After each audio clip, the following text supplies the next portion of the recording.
Hi everybody. Okay, we'll get underway now. So hi everyone, good morning, and welcome to the second of a series of accredited CPD courses taking place this year, brought to you by the K3 Hub and Tolley. My name's Marie Waithson, and for those that haven't met me before, I am a managing director here at Quantuma. And on behalf of our parent company, the K3 Capital Group, I am responsible for the K3 Hub.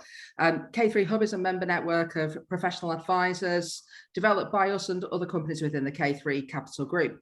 Since we launched last year, almost 1,800 like-minded members across the country have joined the network. And through the Hub, you can access a range of CPD and training sessions, not dissimilar to today's event, and referral fees for certain types of work referred into our group. Delighted that you can all join us today. I hope that you've all had a great week despite some of the very difficult matters going on around the world at the minute. I'm very pleased to welcome Tony Trevitt, who is our trainer today. I hope I've got Tony's surname correct, and if I haven't, she will. Great, and otherwise she would correct me. Tony is a qualified HR practitioner, mediator, trainer and coach. She's had an in-depth understanding of grievances, disciplinary hearings and appeals. She hears cases for the Employment Tribunal Judiciary, and she's worked for large and small corporates or companies even in HR and employee relation roles. Tony's session will broadly cover what's new in employment legislation, key case law of late that shapes how people and situations are managed legally, and changes in statutory calculations.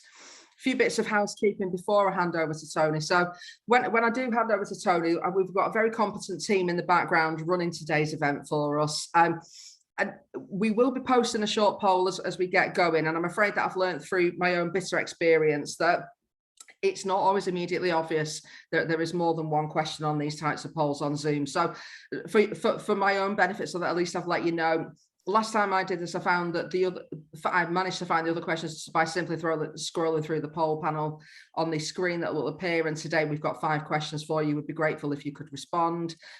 Q&A function is open, so please do feel free to ask Tony questions as we go along. I think we've got a couple of breaks, and so I think Tony will try and pick up questions as we go as relevant, or she'll kind of catch up with those during the break and respond as appropriate. Thanks in advance for Tony and Tolley for today's training course, and we hope that you all enjoy it and gain benefit from it. We're often asked this question, so just to cover off, we are recording today's session. You will find a copy on the K3 Hub website next week. There are slides to accompany this session. Again, the competent team in the background running this webinar are going to post those on the chat shortly for you. You can download them from there, and I think they'll post those several times throughout the session for people who join a little later. And that's about it from me. So I'll hand straight over to Tony. Lovely, thank you very much, and thank you for that introduction as well. So today, as you quite rightly heard, we're going to have a little bit of an employment law review and also a look to the future as well. And you should see up there already some poll questions. So just very briefly, introduction to me, as Marie says, I hear cases for the Employment Tribunal Service as well as work, practically with employers and train and coach as well. There's a huge backlog at the Employment Tribunal Service at the moment, not just COVID related, but it's pretty busy. And if I don't get to any questions today, just because we run out of time, my LinkedIn address is there. I'll be more than happy to pick up with anything afterwards. And as Marie said, this is broadly what we're going to cover today. We'll take questions as we go rather than probably at the end. But if you can scroll through and do these 4 questions for me, and I think one that I won't hear about, and that would be really helpful. So very briefly, these are the 4 questions that we're going to ask you to answer, please. So the first one is up there. Second one relates to menopause. Third one is about sexual harassment claims. And then the last one is a contract related question. So I think we'll just take a couple of minutes and let you answer those before we get started.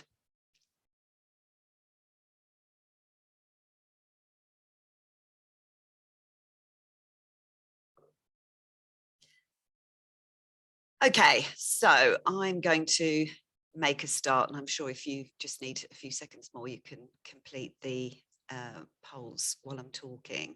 So let's start with having a quick look at a recap of 2021. So with COVID and furlough as being the big occupiers of our kind of government's time, there's not too much to mention of note in terms of the last 12 months of legislation. A couple of things worth mentioning though, going back to the 1st of January 2021, our immigration system altered. The new immigration system applies equally to EU and non-EU citizens. There were several changes to the former points-based system, including replacing the tier 2 general category with a kind of skilled worker route, requiring, you know, sponsorship and a job offer in an eligible occupation. We also had the abolition of the maximum 6-year stay for workers in that category. Gross basic salary must be a minimum of 25,600 at the time. And the skill level must be equivalent to A levels. And finally, applicants must have an intermediate level of English communication as well. So there was lots of rules too about EU workers around residency and settled status, which I'm sure if that was applicable to you or your clients, you were all over that. On the 1st of April, we saw the extension of the IR35 rules. And I'm not going to cover those today, as I'm sure if that was applicable, you were looking at that last year. But this is all about the test to establish self-employed status, as obviously HMRC wants to capture those disguised employment cases, and the IR35 rules prevent contractors who are performing in essentially similar roles to employees and working through personal service companies, PCSs, from paying less tax and national insurance. So we definitely had lots on the IR35 issue. Then going forward to last May, health and safety protection extended to workers. So workers gain the right not to be subjected to detrimental treatment for leaving or refusing to return to work if they believe themselves to be in serious or imminent danger. And previously it only applied to employees, so that's been extended to workers too. And one of the cases I'll talk about later is the gig economy cases. So we'll make sure we pick up on that as well. Okay. So let's start with a few numbers and changes that are coming about in the very near future in 2022. So on the 1st of April, we'll see the national minimum wage going up. It does that pretty much every year. And listed on this slide, you can see in percentage terms that some have had quite a hike. And I'm not here to talk to you about tax, and it's definitely not my area of expertise, but you're probably aware, or hopefully aware, that the government's announced the introduction of a levy to help pay for the NHS kind of backlog caused by COVID-19 and the pandemic and the crisis in social care. So go to gov.uk for more detail of that. But essentially, from April, the government's introducing this new 1.25% social levy, social care levy, on both earned income and on employers' wage bills, and it will apply to self-employed people as well. And then that will alter again slightly in April 2023, where that levy will be separated from national insurance contributions, and it will become a separate item and appear on pay slips as a new health and social care payment. And then at that point, it will also be extended to individuals who are working above state pension age. So that's from 2023. So yeah, that's going to be quite a difference for employers as well. Okay, family friendly rights. So these go up normally annually as well. 3rd of April for the family friendly changes. You can see there it applies to statutory maternity pay, statutory adoption, paternity, shared parental, and parental bereavement. So it will go up to 156.66. And that's just over a 3% increase. And it normally takes effect on the first Sunday in April, which this year will be the 3rd of April. Okay, then we've got SSP, that will go up to, this time on the 6th of April. The new rate, as you can see there, is £99.35 per week. And the government's Living with COVID-19 strategy is also out. And this includes the lifting of self-isolation requirements for those who test positive for the virus, and there's also going to be the gradual withdrawal of free testing for the public as well. You might have heard about that on the news. And also from the 24th of March, the COVID-19 provisions that relate to statutory sick pay are going to be removed. So what that means is the entitlement to SSP from day one of an illness will end, and it will revert back to the pre-COVID-19 position, which was that SSP only applied from day 4 of the incapacity. And those self-isolating won't be deemed incapable of work and therefore not automatically eligible for SSP either. So a few changes to SSP as well as the increase. Next is statutory redundancy pay. So that's going up as well, will increase to £571 per week on the 6th of April. And you can go into the statutory calculator to work out statutory redundancy pay.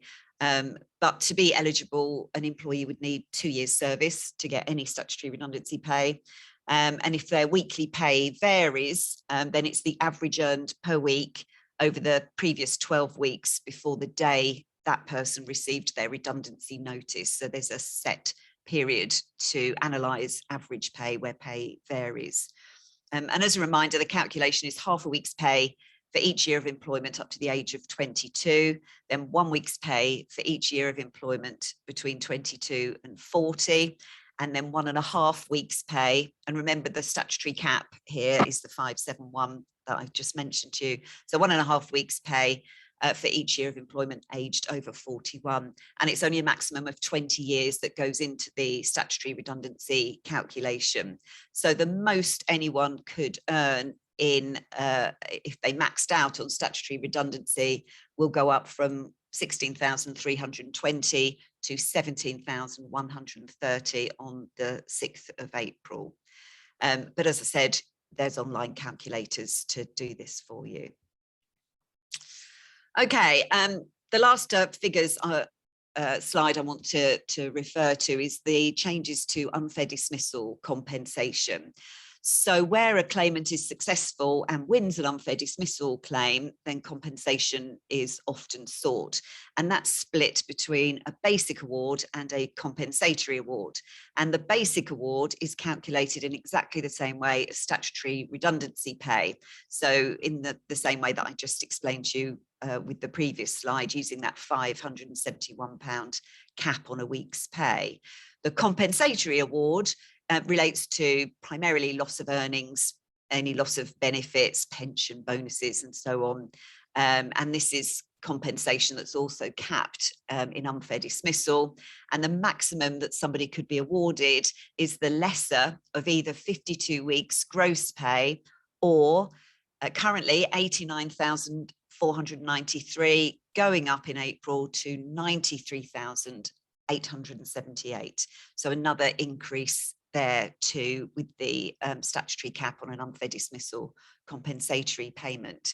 So if you maxed out on the basic award and got the maximum compensatory award, the new maximum from this April that somebody might win at an employment tribunal goes up from 105,813 to £111,008.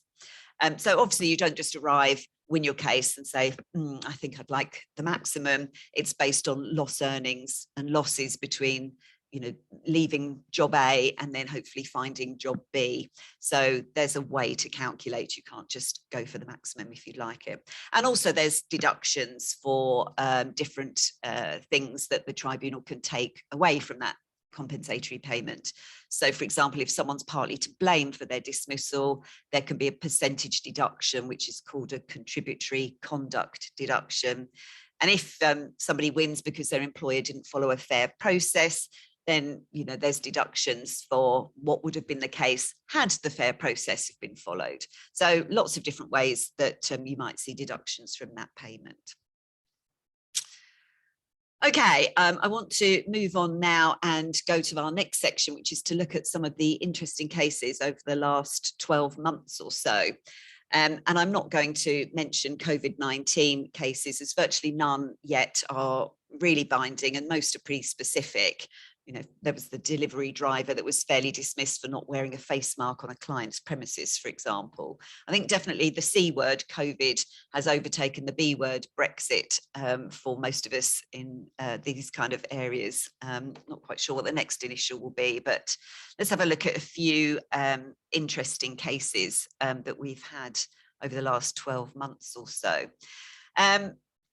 The first case I want to mention is all about payments and holiday pay.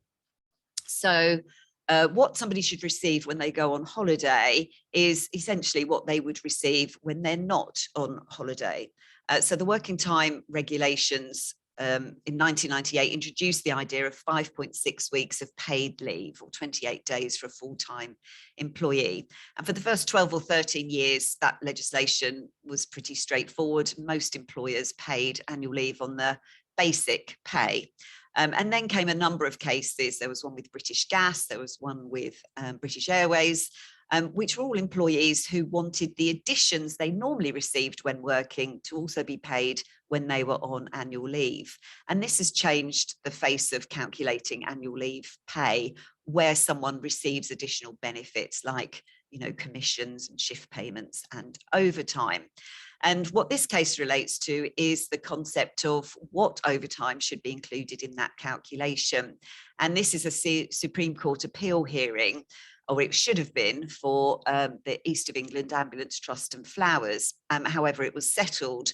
So the position in the last hearing on this case stands. And that is, if there is genuine voluntary overtime, that too should be included in the calculation. So contractual overtime and regular required overtime has already been found to have been something that should be included, but this case is about genuine voluntary overtime. So if you have people whose pay varies, then you do need to look at what you should be paying them when they go on holiday. Okay, moving on, let's look at the next case, which is the Royal Mencap Society and Tomlinson Blake. So for most of us, after kind of satisfying hard days, hard graft at work, we get a seat on a packed train and get home and have a hot shower, put our comfy pajamas on and settle in for the evening. But some people have to sleep at work and are required, particularly obviously in the care industry, to do that. So this case is all about when are you working, when you're required to sleep in. So it's very specific to the care and health related industry. And this has been a long awaited Supreme Court judgment and has brought great relief to employers in the care sector, as had it have gone the other way, it would have been literally millions of pounds of back pay in historic liability that would have become payable. So in this case, it was found that the individuals that are required to sleep in are not entitled to the national minimum wage for the time they are asleep at their workplace. They are entitled to it for the times they are awake. So if someone is required to sleep for 4 shifts at their workplace and they are not required to work at all in those sleeping shifts, there's no national minimum wage payable. So a great case for the employers in this case, but a bit of a blow for the employees. But there you go, that's the latest on this decision. It's been running for a number of years, that one. And the next one I want to talk to you about is drama in the world of TUPE. And TUPE stands for the Transfer of Undertakings, Protection of Employment Regulations, one that literally rolls off the tongue. And it's a case about a finding that where employees transfer from their original employer to a new employer because a contract has changed hands, then they may be required to be transferred to more than one new employer, depending on the circumstances. So this is all about service provision change and TUPE, where services are outsourced or retendered and the employer alters. In this case, it was kitchen fitting was the service, and the contract was awarded away from a company called Amy to McTeer Contracts Limited and Mighty Property Services UK Limited. So as I mentioned, this involves the group of kitchen fitters, and they originally worked for Amy Services Limited, and Amy had a contract with North Lanarkshire Council to fit kitchens into council social housing. And this group of kitchen fitters at Amey were divided into 2 teams, but weren't allocated on a geographic basis. They were just allocated to work as and when it was required. In 2017, the contract was put out to tender. Amey Services lost it, and these 2 new employers won it. And the council decided to split it to a north and south regional division. So Amey decided TUPE applied, and what they did was they analysed all their employees to see whether they should be allocated to either the north or south, and then proposed that those TUPE transfers take place. However, McTeer and Mighty decided that no TUPE provision applied and didn't want to take any of the employees on. So they were without jobs and without redundancy payment. So they brought claims, and the Employment Tribunal held that the service provision change under TUPE meant that their employment had transferred to McTeer and Mitty in accordance with the geographical analysis that Amey had conducted. So they allocated to which employer all their employees should transfer. But McTeer and Mighty appealed this decision and said that the tribunal was wrong in their conclusions, and that they should have considered whether some of the claimants should have transferred to neither employer, and maybe whether some should have transferred to both employers. And the EAT, the Employment Appeal Tribunal, heard this case and have upheld the appeal. So it's being remitted back to the tribunal to make the decision. So in reaching the decision, the EAT has decided that previous European Court of Justice cases need to be taken into account. And previously it's been held that a transferring worker could be split and become a part-time employee of more than one new employer. So it's a very specific set of circumstances, and TUPE is quite honestly the most complex bit of legislation. And if you're ever in a service provision change, giving advice on, one employer taking over from another and so on, really need to get some good advice on this, because it's very complex and can be very expensive if it's not appropriately managed. But really interesting idea that people could end up as part-time employees of 2 or more potentially companies. Okay, so we're on to our first poll question. So we have relevant policies and have conducted training requiring employees not to discriminate or harass each other. If they still harass a colleague, they are personally liable and the company escapes liability. So let me see what you thought. In answer to this, 22% of you thought that was true and 78% think it's false. Well, it's an interesting point, because an employee can become liable and an employer can escape liability. But as a general rule, employees are liable for the discriminatory acts of its employees unless they can show that they've taken all reasonable steps to prevent those acts from taking place. And this is called the statutory defence, and it's provided by the Equality Act. And we saw this argued in a relatively recent Employment Appeal Tribunal case of Alley UK Limited and Gellan. And in this case, Mr. Gellan worked as a senior data analyst for this claims management company, and he had about 10 months employment. And during his employment, one of his colleagues took a particular interest in him, and there was a whole range of derogatory kind of racial comments that were made from this one colleague to Mr. Gellan. Now, these were described to be racial banter, and I'm not sure those 2 words should ever actually go together, and related to his Indian origin. But he found these comments not to be banter. And remember, banter is supposed to be the playful exchange of teasing comments. So it clearly didn't fall into the concept of banter. And Mr. Gellan complained and didn't feel that that was appropriately managed, and he left and brought a race discrimination claim. Now, the employer tried to defend this by saying, look, this was racial banter, and also we've done training, so we shouldn't really be liable in any event, because we have a policy and we have training courses that tell people not to do this, not to undertake those kind of practices. Well, in this case, and I kind of love this picture because it's supposed to signify boredom on a training course. Hopefully none of you look like that at this point. But in this case, Ale presented what training had been delivered. And they said there was a slide, and I think it was one slide, about harassment that defined harassment as behaviour which is intended to trouble or annoy someone, for example, repeated attacks on them or attempts to cause them problems, which is a bit of a strange definition of harassment anyway. I think when I run these courses, I'm inclined to use the definition that the legislation gives us. However, in any event, they gave some examples and said offensive jokes, suggestive or degrading comments. So at least that bit was appropriate.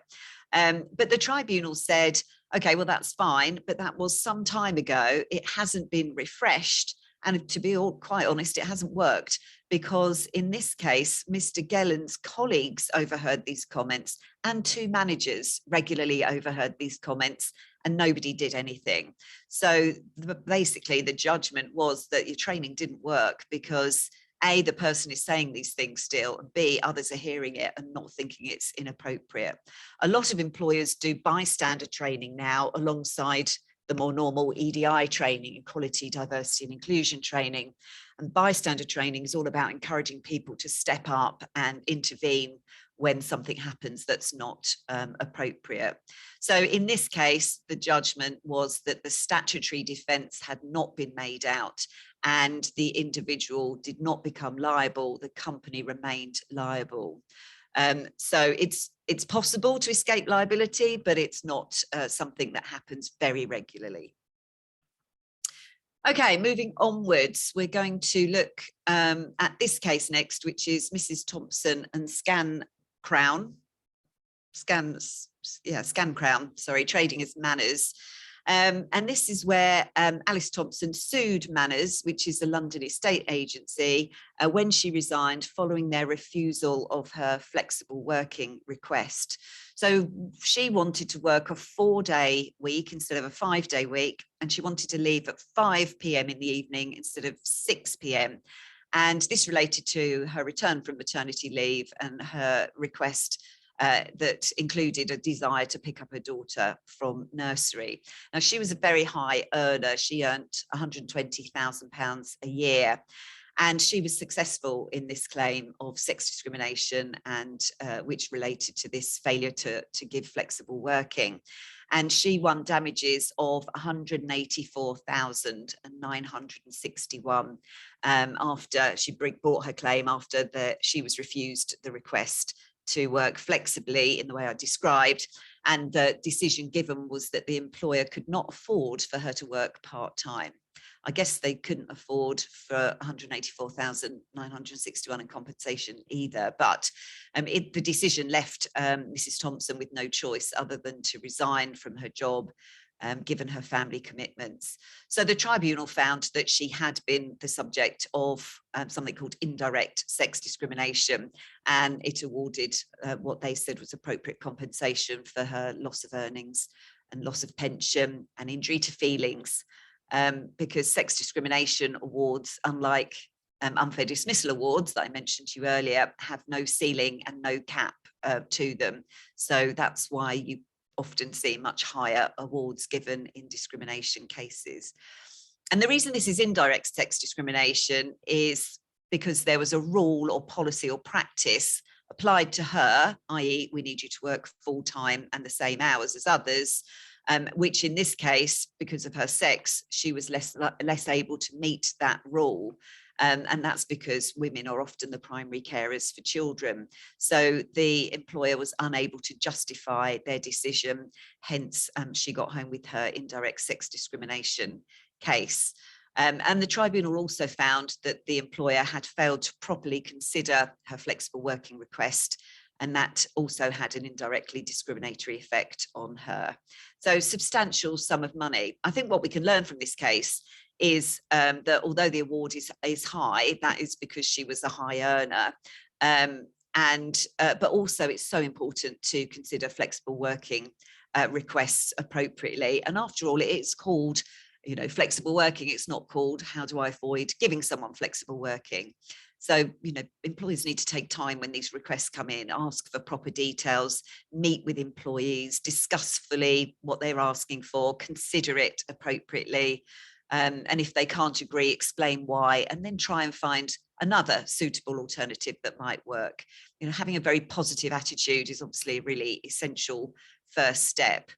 And also ensure consideration is given when the employee is making the request as to whether it relates to a protected characteristic or not. So in this case, it's a maternity returner, but it could be someone returning from long-term ill health, and it might relate to a disability. So we need to make sure people with protected characteristics don't suffer disadvantage as a result of their request or being turned down. Also allow appeals. Simple rejections leave you with no defence as to why you took the decision you did, should you be tested. There's going to be, or potentially going to be, some extension to the flexible working legislation to it, possibly this year, maybe next year, but I'll talk about that in a later section. Okay, let's move on to our next case. This is the London Borough of Hammersmith and Fulham versus Keble. And this is a case about the importance of procedure. You will see a theme as we go through some of these cases about the importance of procedure, but this time it relates to dismissing someone. So in this case, Keble had worked for 17 years for the borough and had an impeccable record. He was not working in a post that was indicated as politically restricted in any way, and he was an anti-Zion activist. And in his personal time, he had attended a rally, and there was nothing that he'd worn that indicated or identified him as a borough employee at the rally. However, he got into an argument with an opposing protester, and their dispute ended up being filmed and ended up going onto social media without his consent and went viral. And from that, people who knew him identified him as a borough employee. Now, when this came to the employer's attention, so this relates to religion and belief, they suspended him, but the suspension was on the grounds that he had brought their organisation into disrepute. However, the disciplinary process that followed was fundamentally flawed, as although the suspension and the invite letter spoke about his comments on that video being insensitive and offensive, bringing the organisation into disrepute was not mentioned. So confusing allegations is a real big problem. So here the employee was dismissed for bringing the borough into disrepute, but told the misconduct he charged or he faced was about inappropriate comments. So it leaves an employee where they're not clear what they need to defend or what arguments they need to bring, with a really good case to say, well, this is fundamentally unfair. So the concept of his actions bringing the borough into disrepute were not really put to him at the disciplinary hearing also. So there's nothing in the documents and not much at the hearing. And also they failed, according to the tribunal, to consider whether the average person would consider the comments he made negatively and would consider that brought the borough into disrepute. So employees have a right to free speech when acting in their personal capacity. And there's this fine line, this balancing act between the right to free speech and the obligation not to harass or discriminate or offend your colleagues and so on. The tribunal and the EAT also found in this case that at the disciplinary hearing, they should have asked him whether he would undertake not to repeat that conduct and given him a warning instead. So they went with gross misconduct, so no warning, but the judgments were that you should have considered whether a warning would have been more appropriate. Also, interestingly, in this case, a reinstatement order was made, and they're quite unusual because by far the most successful claimants want compensation rather than to go back and work at that workplace. So it's quite unusual in itself that the reinstatement order was made as well. So I think what basically happened here is the focus moved away from what it thought about what he had said to the fear about what the general public might think about this, religion and belief element. So leaving aside the preliminary question of whether we should worry about what the general public thinks about things they see on social media, and whether that's a good basis to base anything on. And the issue here is that the borough didn't really set out its concerns in an appropriate way. And accordingly, he didn't get the opportunity to comment and defend himself appropriately. Now, he did have a 10% contributory conduct reduction, so he lost some of his compensation. And the other interesting matter here is that in thinking about whether a warning would have been more appropriate, the tribunal also said that they should, in the disciplinary process, have consulted with Mr. Keeble about whether a warning would have been more appropriate. Now, that's never been found before. Normally, employers have to think about it. Is dismissal appropriate, or should a warning be a better option? But I've never seen a case where they're supposed to discuss that with the person accused and in their disciplinary process. So it's a step further than we've seen before. So probably something to bear in mind. There's nothing in the ACAS code about it, but this is an EAT decision. So there we go. Interesting case on process again. Okay, kind of talking about social media. The next case is Michael Austin and A1M Retro Classics. And Mr. Austin worked for this organisation and had done for about 5 years before he was dismissed. And he was involved in what the tribunal heard termed as a very heated discussion with his managing director about alleged poor work being carried out by the company. And after this, argument that he had with the managing director, he wrote on his Facebook page that evening. And what he wrote was, "I don't think I'm a bad person, but I don't think I've ever felt so low in my life after my boss's comments today." So, social media cases are not new. We hear lots of, things that people do on, Facebook, Twitter, whatever the social media forum is. But this is an interesting one. So he posts this, "I'm not a bad person, but I've never felt so low after my boss's comments today." Unfortunately for Mr. Austin, a number of his friends started commenting on his post, and aimed primarily, I think, at trying to reassure him and be nice to him. However, some of the comments were pretty inappropriate. Some were homophobic in nature, strangely, and one person even went so far as to say to Mr. Austin, "Well, what I think you should do is punch your boss in the face because it would make you feel so much better." Now, even though we may have thought that ourselves on occasion, it's never going to be a fair thing to start thinking about doing. After discovering the Facebook post, and this is what invariably happens, a colleague sees it and then sends it into the employer. So they discovered the Facebook post and saw the comments, and his employer subsequently dismissed him for this. Now, Mr. Austin argued that he hadn't breached the social media policy and he hadn't damaged the business, but his employer disagreed. And they also accused him of bullying behaviour on more than 20 occasions, but none of this was found to be true and fair.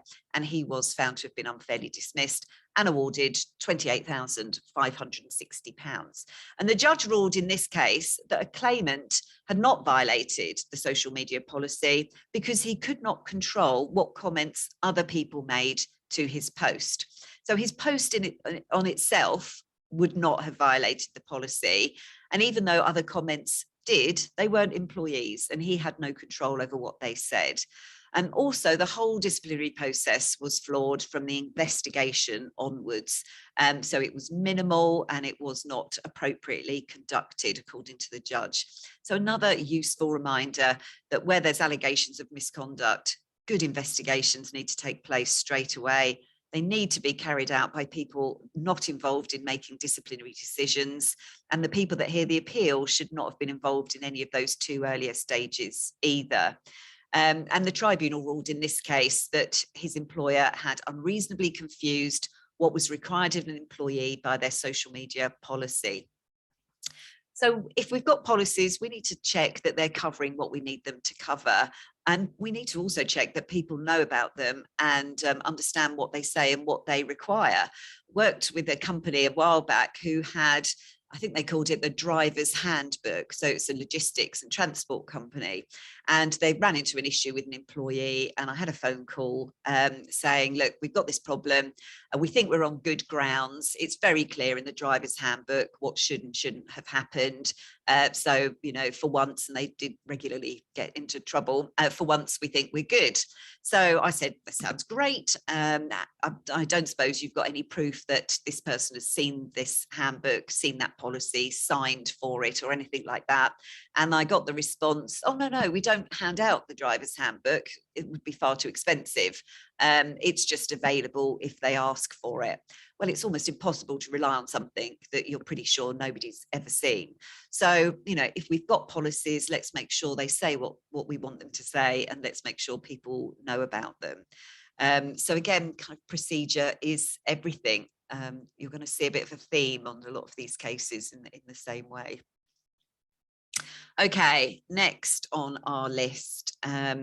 Well, thinking about how important it is to get the procedure right, I think we need to look at Rumbold and Jaguar Land Rover. Mr. Rumbold was absent for a total in his career of 808 shifts of absence. And the firm had calculated that that had cost them more than £95,850 in sick pay. And after going sick again, the employer in this case decided that they couldn't tolerate any further absences, and he was dismissed. And he brought his unfair dismissal claim. Now, in anyone's view, this is a lot of absence. He did have a lengthy career, but it's still a huge amount of absence. However, he won his unfair dismissal claim.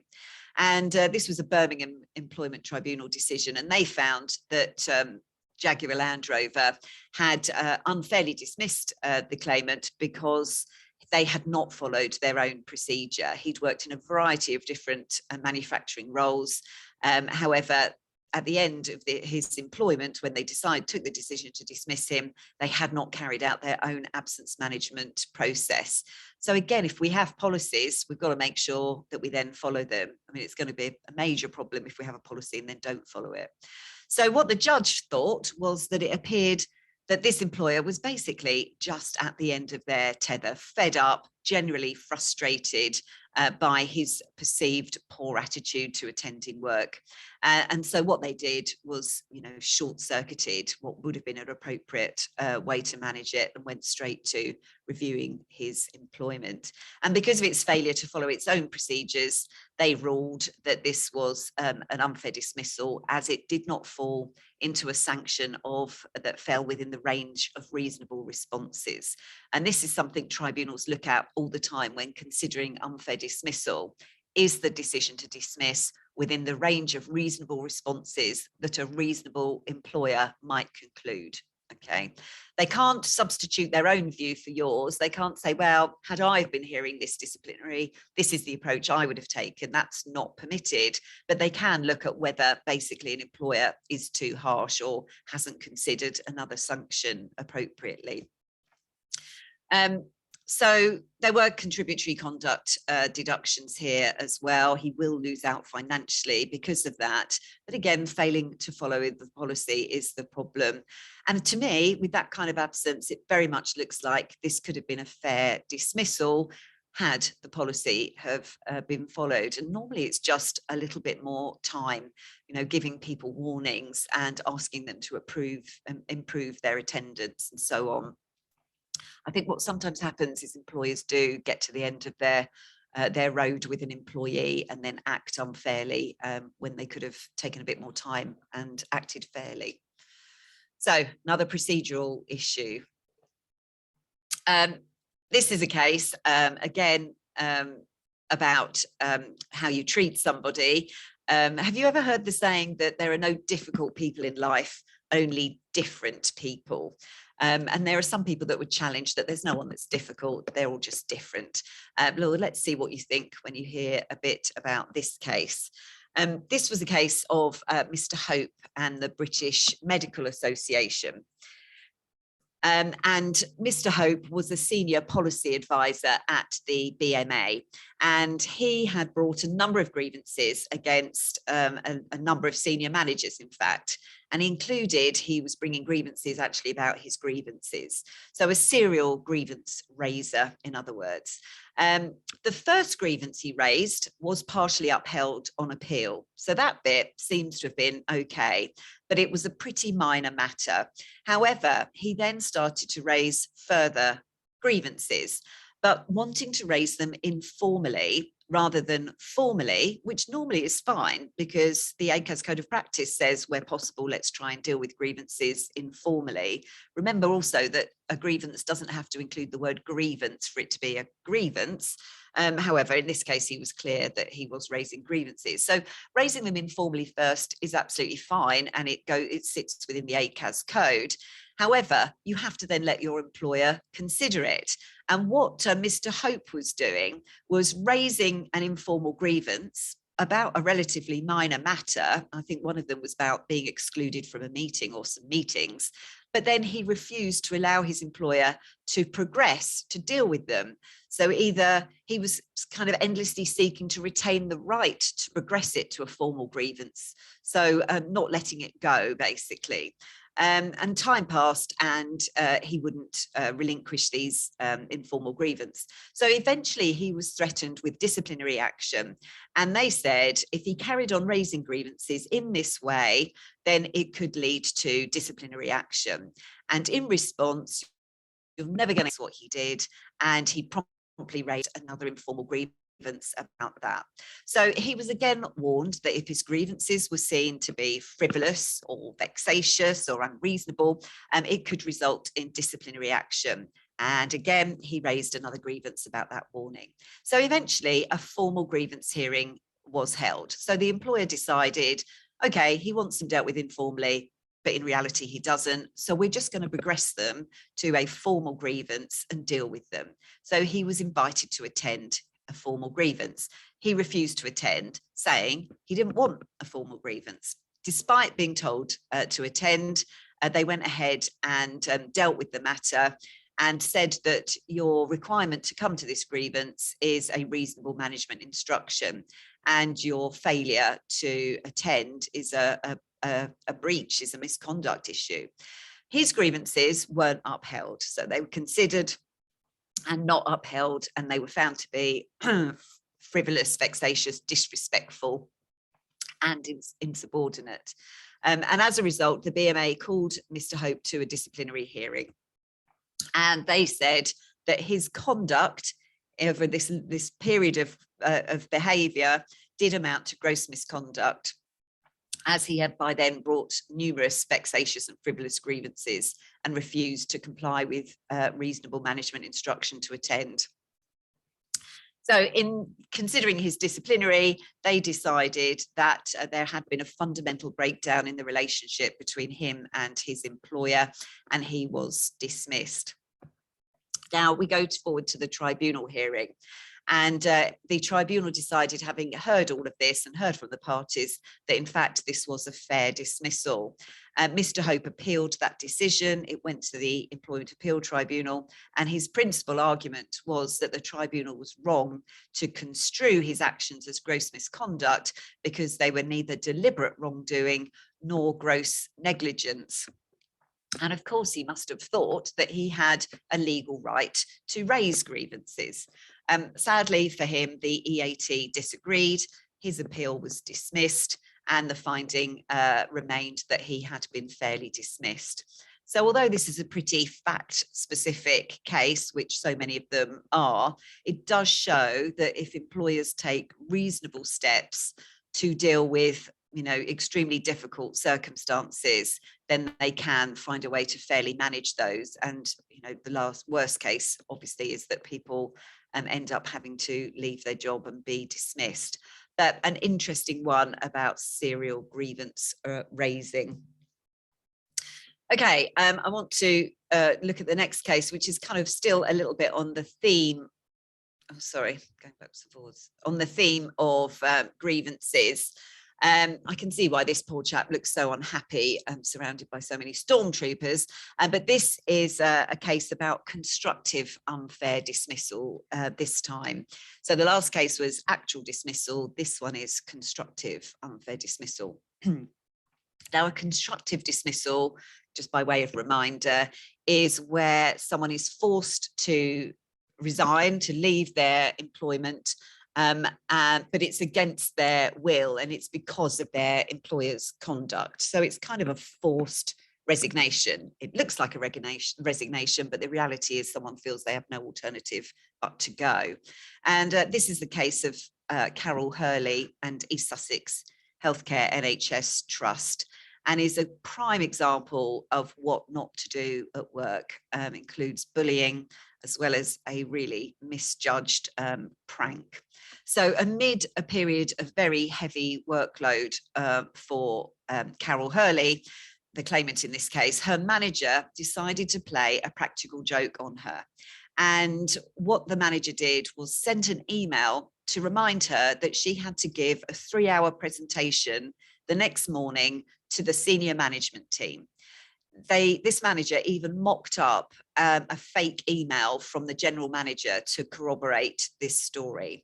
As well as the manager's behaviour, her colleagues also played along with this prank and kept agreeing that she had been told about the presentation earlier in the week and that she must have just forgotten about it.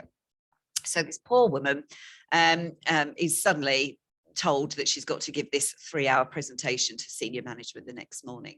Now, who in the same circumstances would actually see the funny side of that? I think it's rather obvious, well, I hope it's rather obvious that pulling such a prank could easily have the effect of bullying, be entirely inappropriate behaviour, and put an undue amount of stress and pressure on a person for literally no reason whatsoever. And the claimant, not unsurprisingly, found this very upsetting and stressful, did not see any funny side to it. But at the time, didn't know it was a prank. So she stopped working at 4 o'clock, said she was going to leave and stay up all night to prepare this presentation.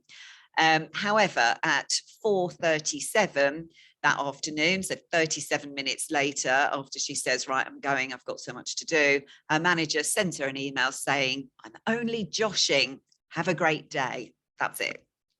Now, of course, this did nothing to help the situation. It's like saying, you know, please don't get offended by what I'm about to say, and then saying something offensive. I mean, it just doesn't work. It doesn't help. In fact, quite often it makes things worse. So this happened to this poor lady. And around the same time, the trust began to establish a central finance team, and the claimant agreed to a new role. So there was some restructuring. However, the transition to the new team was very difficult for her, as team members were not happy with the changes, and one team member even blatantly refused to do anything she asked of him after this restructure. So the claimant eventually raises all these issues along with other complaints in a grievance, and she submits that while she's off for stress-related sick leave back in 2018, or I think she was off for some 5 months. When she returns to work, she then finds the contents of her desk have been removed and disappeared, and no one admits to who's cleared them and where they've gone. The trust investigates her grievances, and they only uphold the practical joke. All the other complaints are dismissed, and at that point she resigns, and that was back in September 2018. And brings her constructive unfair dismissal claim to the tribunal. Now, I don't think any of you will be particularly surprised to hear that she won. And the judge stated, there is no possible justification for doing that to a member of staff in any circumstances. The claimant was busy, was stressed, and had already had time off sick. So this was a fundamental breach of contract by itself, and she would have been entitled to resign at the point that prank was played.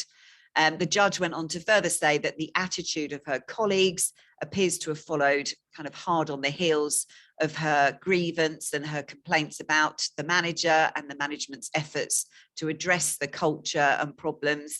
And by raising grievances, this had little effect. In fact, the judge said it probably resulted in further problems and isolation for her.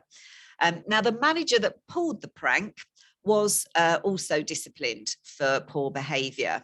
But although that's appropriate, it did further support the fact that her actions towards Carol Hurley were unacceptable, and to agree that she was entitled to resign and claim constructive dismissal. Now, the one lucky stroke for this NHS trust was that Carol Hurley managed to get another job really quickly after leaving. And, I said a little while ago that compensation for unfair dismissal relates to loss of earnings. So if someone manages to find another job very quickly, the compensation is always going to be, greatly reduced. And in this case, all they had to pay her was £9,890.60. Now, this could have been far more expensive if she'd been unable to find another job or signed off with long-term ill health issues. So I kind of think they maybe were a little bit fortunate. But dignity at work policies, bullying, discrimination and harassment policies, they all make clear that there's a zero tolerance. The problem often comes is what somebody thinks is common sense, or what somebody thinks is, reasonable behaviour. And I've sat and heard cases for a very long time, and I've seen so many examples that people tried to demonstrate was an act of reasonable behaviour, and it was so far from reasonable, it was untrue. So I think, let's avoid things like let's treat other people as we would like to be treated ourselves, because there's some really weird people out there that have a very strange idea of how someone should be treated. We should instead treat people in line with, the zero tolerance, in line with the policies and procedures that we have, in line with what most people would deem to be a reasonable way to behave. Okay, I think this is a good place to stop. It's 10 o'clock, so we're going to take a 10-minute break. So you've got a chance to stretch your legs and refill your coffee and so on. I'm more than happy if you just want to mute. Oh no, you're already muted, sorry. If you just want to leave it running and then just come back to it. But if we could all be back at 10:10, I'll continue with the webinar at that point. So a chance for a quick break. Okay, thanks very much.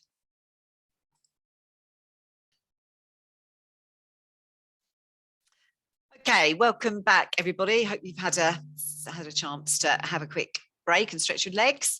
So we're going to continue to our next case. So this one is about a different type of dismissal. We're going to think about redundancy this time. So in this case, it's a Court of Appeal decision. Although an employer can take a forward-thinking approach when deciding who should stay and who should go in a redundancy situation, using a competitive interview process, which they did here, when considering redundant employees for who should get alternative employment, especially if the roles are completely different and maybe higher level and include a promotion. That's quite fair to have that kind of competitive interview type process when you're selecting. However, in cases where employees are actually competing to stay in their own role, this is where that type of approach in redundancy selection would not be appropriate. So in this case, the employees were not appropriately consulted with and were essentially applying for their own jobs, as the employer was reducing the number of people in certain roles rather than selecting who should be moved into a different role. So instead of making people effectively interview for their own job, what they should have done was apply some fair and appropriate selective criteria, analyze people against those criteria, create a kind of scoring matrix, and then select who would stay in the job that way. Making people interview basically for their own role in these circumstances rendered the dismissal unfair. So there are a number of really good reminders coming out of this case. First, consultation is absolutely fundamental and imperative. Secondly, process is everything. I think you've detected a theme from all of these cases, but procedure and process in so much of what we do that relates to our employees, and employment law and HR is all about process and procedure. So process is everything. And therefore, unless the jobs are very different, the normal guidance for how to deal with a redundancy is give as much warning as possible, have that consultation, establish what objective selection criteria you're going to use, consult about that as well, which is a good step. Then analyze people against those criteria, make your selection fair in accordance with scored, matrices, and any people not selected for a role, you then are into looking whether we have alternative employment within the organisation for them to be considered for. So how do we still save them from being made redundant? And then thirdly, I think we also need to think about an appeal. Now, the Court of Appeal in this case held that although there was no appeal offered in this situation, among the other failings, it would be wrong to find a redundancy dismissal unfair if lack of appeal was the only problem. So in this case, there were a number of failings, and one of them included no appeal. Now, if there were no failings other than there was no appeal, then the Court of Appeal said it might not make it totally a defective and unfair dismissal. But so basically the absence of an appeal is one of many factors that a tribunal or court would consider when looking at the overall fairness of a redundancy dismissal situation. Now, an appeal is not legally required. It's not set out in any statute that there must be an appeal when you're selecting people for redundancy, but it is best practice. And certainly in misconduct cases, having a really rock solid, good appeal can overturn earlier difficulties and earlier procedural defects, and change something that might have been heading for a procedurally unfair dismissal to claw it back and make it a fair dismissal. So appeals are really important, and whether the law requires you to grant an appeal or not, it is best practice, and I think it's a sensible step. And lastly, in this case, the Court of Appeal also highlighted that employers must usually prioritise their employees at risk of redundancy over external candidates when filling vacancies. So if you have some suitable vacancies and you're conducting a redundancy process, red circle those vacancies, don't let them be filled, and consider whether any of the people who might be made redundant if alternative work isn't found would be able to fill them. So again, process is king, and process catches out employer. So, think about those fair steps for redundancy. The case that set out what a fair redundancy should look like is Williams versus Compare Maxam, if anyone wants to look at it, but it very clearly sets out what an employer should do to ensure a fair dismissal by reason of redundancy.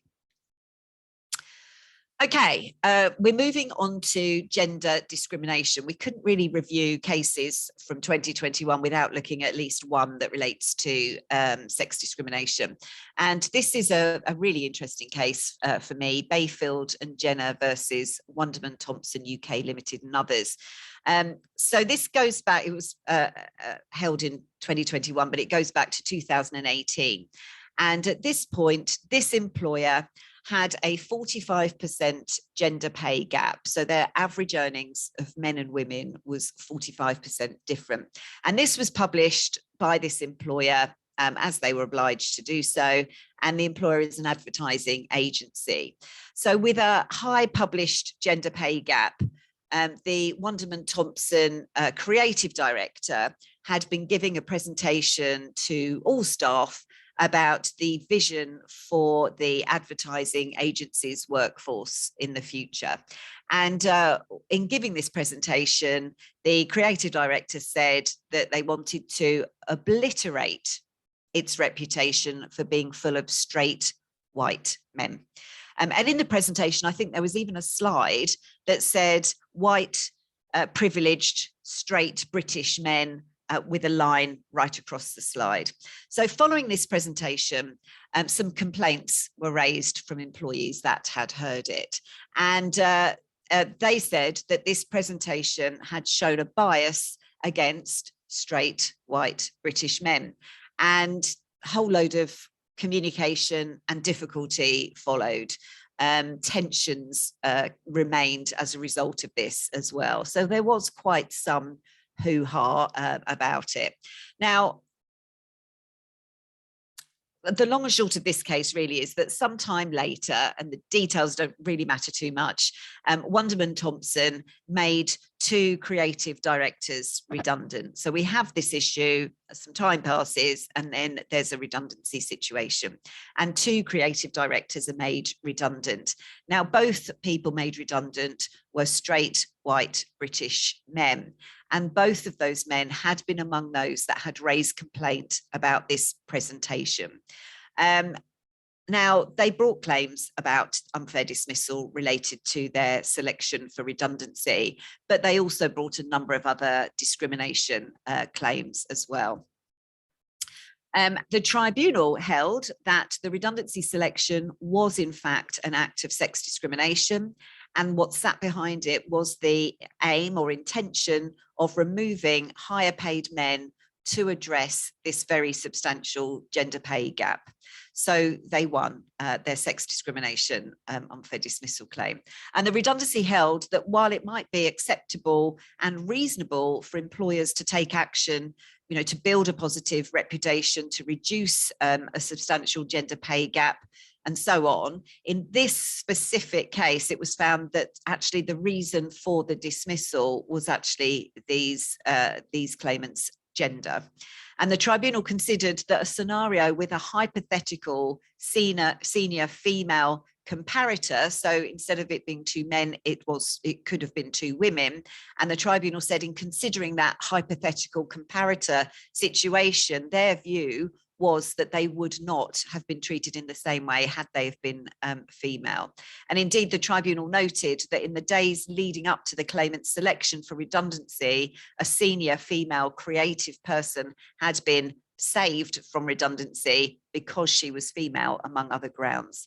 So the Employment Tribunal upheld these claims of unfair dismissal, sex discrimination, and also victimisation, but their claims that they'd also brought for race, age, and sexual orientation discrimination, as well as whistleblowing, they were all rejected and failed. So taking action to reduce the gender pay gap, of course, is appropriate, but it should not go so far as to be discriminatory and unfair. And this case has really highlighted the danger for employers who take maybe an overly aggressive approach. And I think it also provides a useful reminder that all discrimination related to gender is unlawful, even where the victims may have been from a kind of historically more privileged or majority group, as was in this case. So quite an interesting case. Just by way of reminder, for those not familiar with the gender pay gap reporting obligations, this is a requirement to identify the difference between the average, mean, or median earnings of men and women across your workforce. And there's lots to it than just that. That's a very brief summary. And this came in about 2017, I believe, but applies to employers with a headcount of 250 or more employees at their snapshot date. If you want to see whether this is something you should know more about, you know, have a look at gov.uk or even the ACAS website to see whether, you know, you need to think about compliance. And indeed, a lot of employers with less than 250 employees will publish their gender pay gap anyway. It's only a legal requirement if you're one of those larger employers. And the snapshot date this year is the 30th of March for the public sector to make their gender pay gap differences known, and the 4th of April if you're in the private sector. Now, back in 2021, which is the last data that we have, the gap amongst full-time employees was 7.9%. It was 7% in 2020, and it's still below the gap of 9%, which was pre-COVID. Amongst all employees, the gender pay gap increased to 15.4%, from 14.9% in 2020, but it's still down from the 18% that it was originally in 2019. So we still see what these gaps are. There was a video produced, I think it was by the government, but by an organisation to highlight the gender pay gap. It's still on YouTube if you want to go and find it. It's called the Gender Pay Gap Pub, and it's a person serving people in a pub. And they say that if you're a man, you have to pay an 18% man tax because men get paid 18% more. I mean, it's supposed to be comical.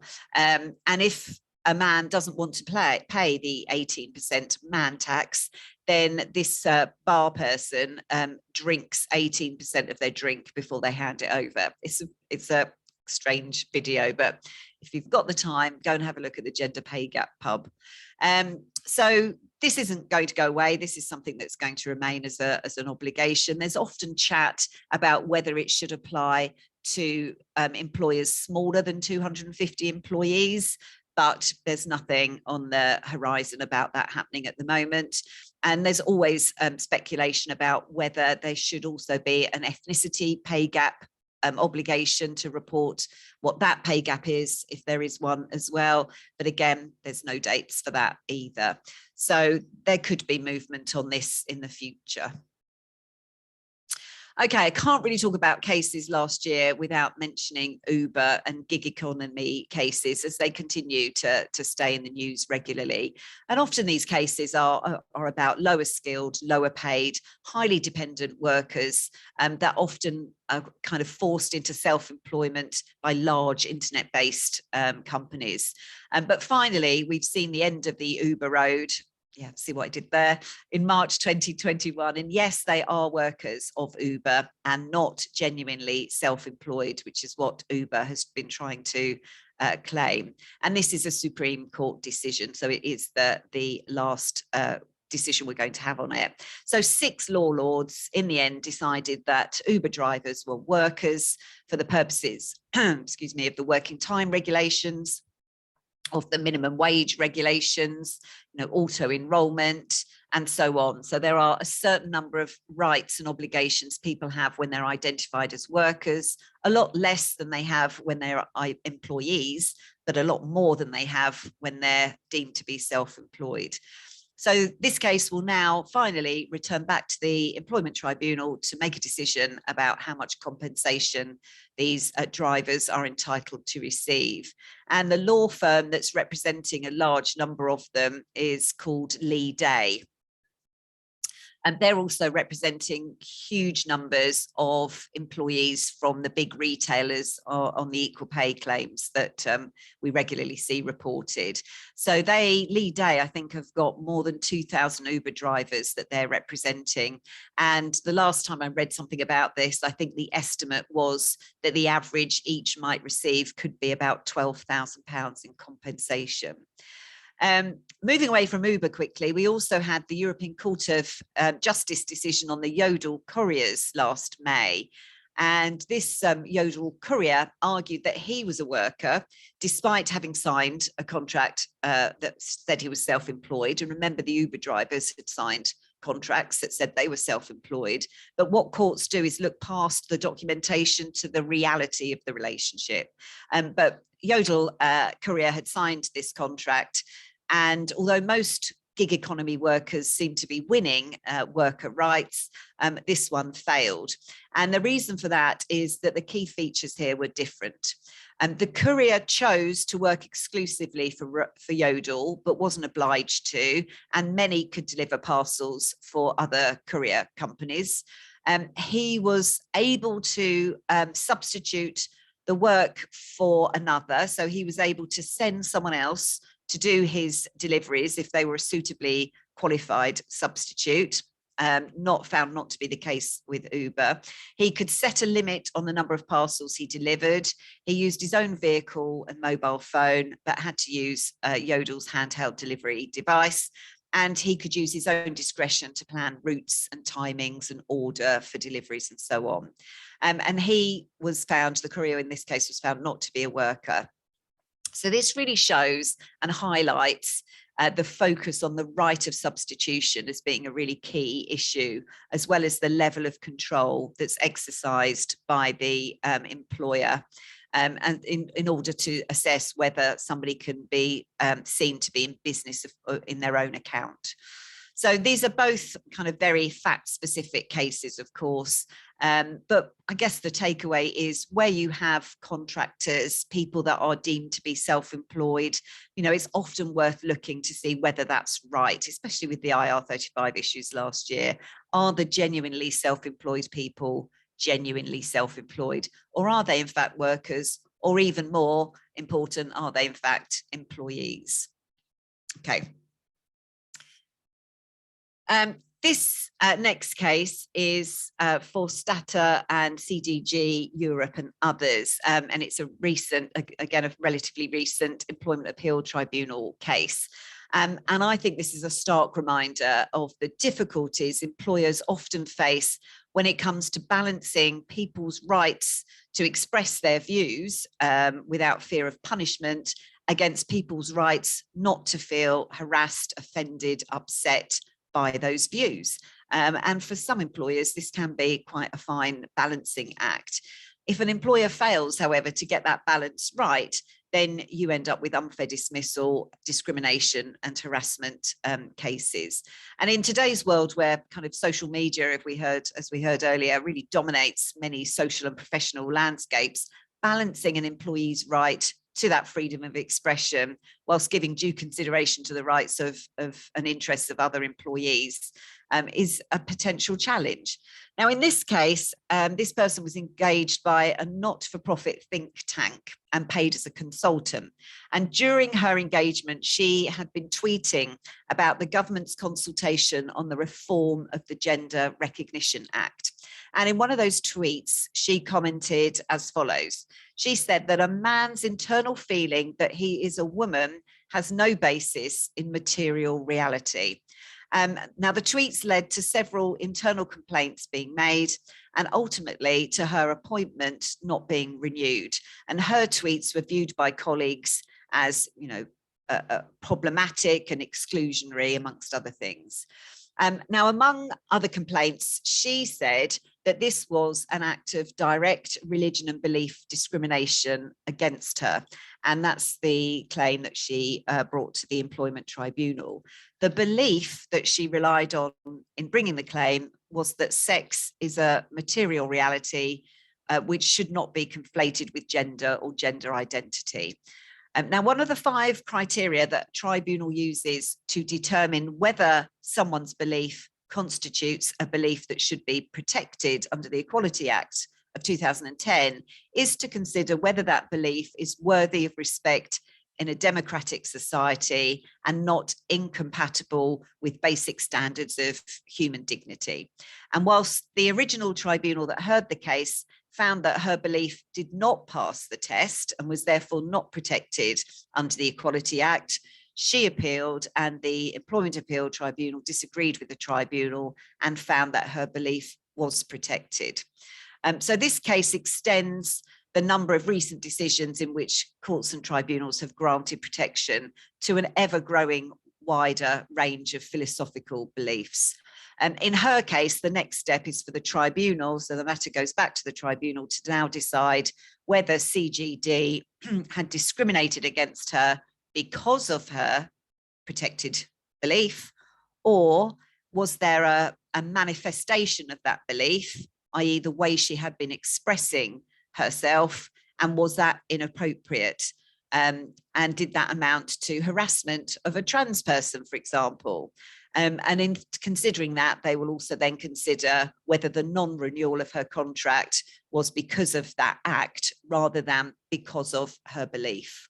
So it will be interesting to see what comes out of this case eventually, but what we know for definite is that that belief is capable of being protected under the legislation.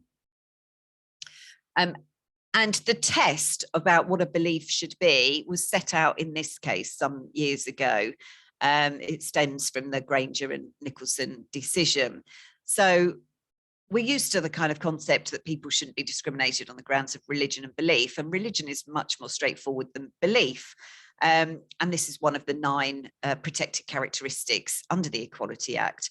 But to qualify as as a kind of philosophical belief, under Section 10 of the Equality Act, it must satisfy the 5 criteria that the Granger Nicholson case set out. So it must be genuinely held.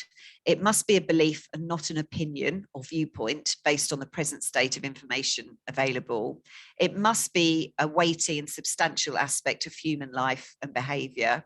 It must attain a certain level of kind of seriousness and importance, and it must be worthy of respect, as I mentioned to you just now, in a democratic society. Now, in the case we've just been discussing, the Forstater case, it was held that the tribunal had erred in how it applied the 5th of the Granger criteria, and that they said that the philosophical belief failed. Now, the EAT said, well, it would only fail if it was a kind of belief that would be akin to Nazism or totalitarianism. So a very extreme version. And that's why the EAT overturned the tribunal's decision. And the EAT also said that her gender critical beliefs were widely shared by others. And therefore, anyone sharing those protected characteristics, that belief would too be protected from unlawful discrimination or harassment. The EAT was keen to stress, though, that the judgment did not mean that individuals with gender critical beliefs could misgender trans persons or be rude or disrespectful to others who don't share that belief. So it's very clear that it's not a green light in any way, shape or form. It just means that there's protection. It is a protected characteristic. So it's important for employers to be mindful of the kind of workplace culture that you want to kind of promote. And you need to kind of keep that, fair balance between allowing people freedom of speech and not tolerating, unacceptable behaviour that causes, an unsafe environment for somebody. We need to ensure our workplace is always free from discrimination and harassment.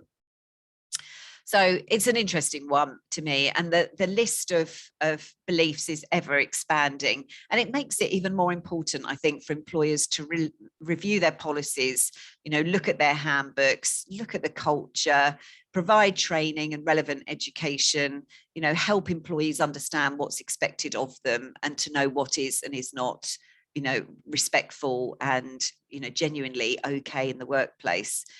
So we need to make sure, if we have a zero tolerance, that people understand what that is and just how far that protection goes. So ultimately, as a result of this ruling, I think it's back to employers to make sure that they're ensuring tolerance and mutual respect does promote a healthy, inclusive working environment. So I thought it'd be worth just a quick reminder of what else has been found to be a belief. Now, I'm not going to take you through this whole list because it would eat up far more than the time we've got allocated. But the first list, from environmentalism down to ethical veganism, these have been cases that have been found to be protected under the religion and belief category, whereas the list on the other side have been found not to be protected. And we don't have time to go through them all today, but just to give you an idea of the scope.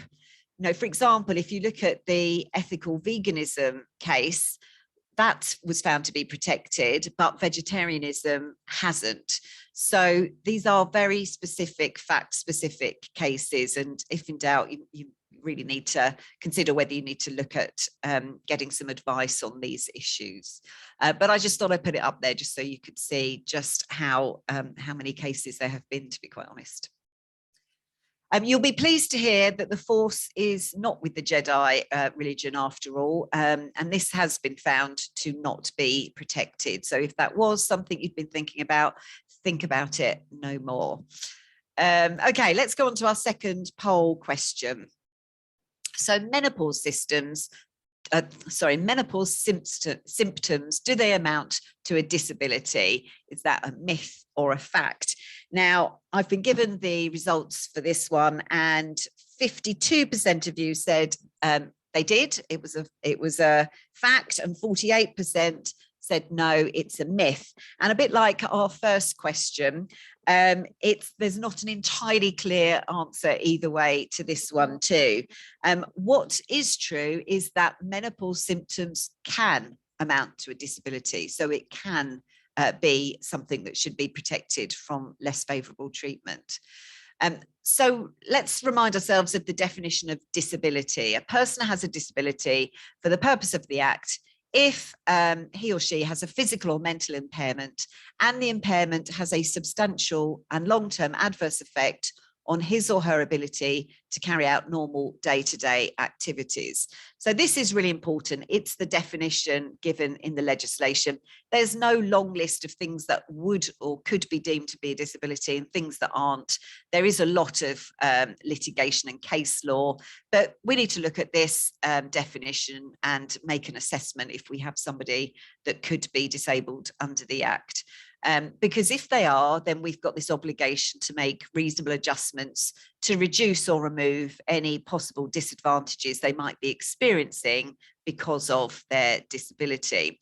And in a way, the word is difficult because I'm sure if you asked someone with menopausal symptoms, if they're disabled, and I think it would be unlikely that they would say yes, but this is the definition under the Act.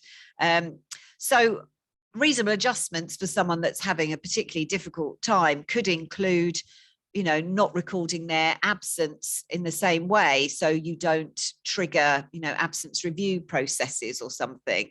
You know, just like you might not record absence for someone that's pregnant by reason of, you know, sickness by reason of their pregnancy in the same way. So trying to find ways that you can support someone having difficulty at work, maybe, you know, considering some home working if that's possible. So lots of kind of reasonable adjustments that might be possible, and certainly something to think about. I mean, 51% I think of the country is female, and I'm sure the last time I looked on the NHS website, it said 80% may experience difficult menopause related symptoms.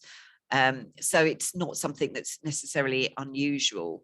Now, we've had a case recently, Rooney and Leicester City Council, and in this case, the Employment Appeal Tribunal ruled that the Employment Tribunal had wrongly decided that this woman with her menopausal symptoms was not disabled. But the EAT, on hearing her appeal, have overturned that decision and found that she was disabled. So in this case, they said, you know, the symptoms of her normal day-to-day activities were affected in a more than minor or trivial way and were therefore deemed to be substantial. It also satisfied the long-term part of the disability definition, as they had lasted for more than 2 years. The kind of experience she had included palpitations, hot flushes, insomnia, stress and depression, confusion, memory loss, migraines, and eventually she resigned as she felt her managers were not supporting her and that she had been subjected to unfair treatment. And this case is significant because it's the first binding decision. I believe it's the first binding decision. So it's the first EAT decision. So employers are increasingly producing policies, making reasonable adjustments. And I've seen it even be called to be the 10th protected characteristic. There's been lots of other menopause cases in the past. There's been cases that have been found to be age discrimination. There have been cases that are found to have been sex discrimination, and cases of disability discrimination. But this is the first, I believe, that's an EAT, an Employment Appeal Tribunal decision. Okay, equal pay next. Now, I kind of just hinted at this a little bit earlier. You may have seen this, it's been in the press on and off for the last few years. The battle for equal pay kind of continues in the supermarket and retailer arena. So this is where the supermarket or shop floor workers, who are mostly female, are bringing claims against their employers to say that their pay, when compared to distribution centre workers, who are mostly male, is unfair and discriminatory because they're paid less. So it's comparing shop floor workers to distribution centre workers.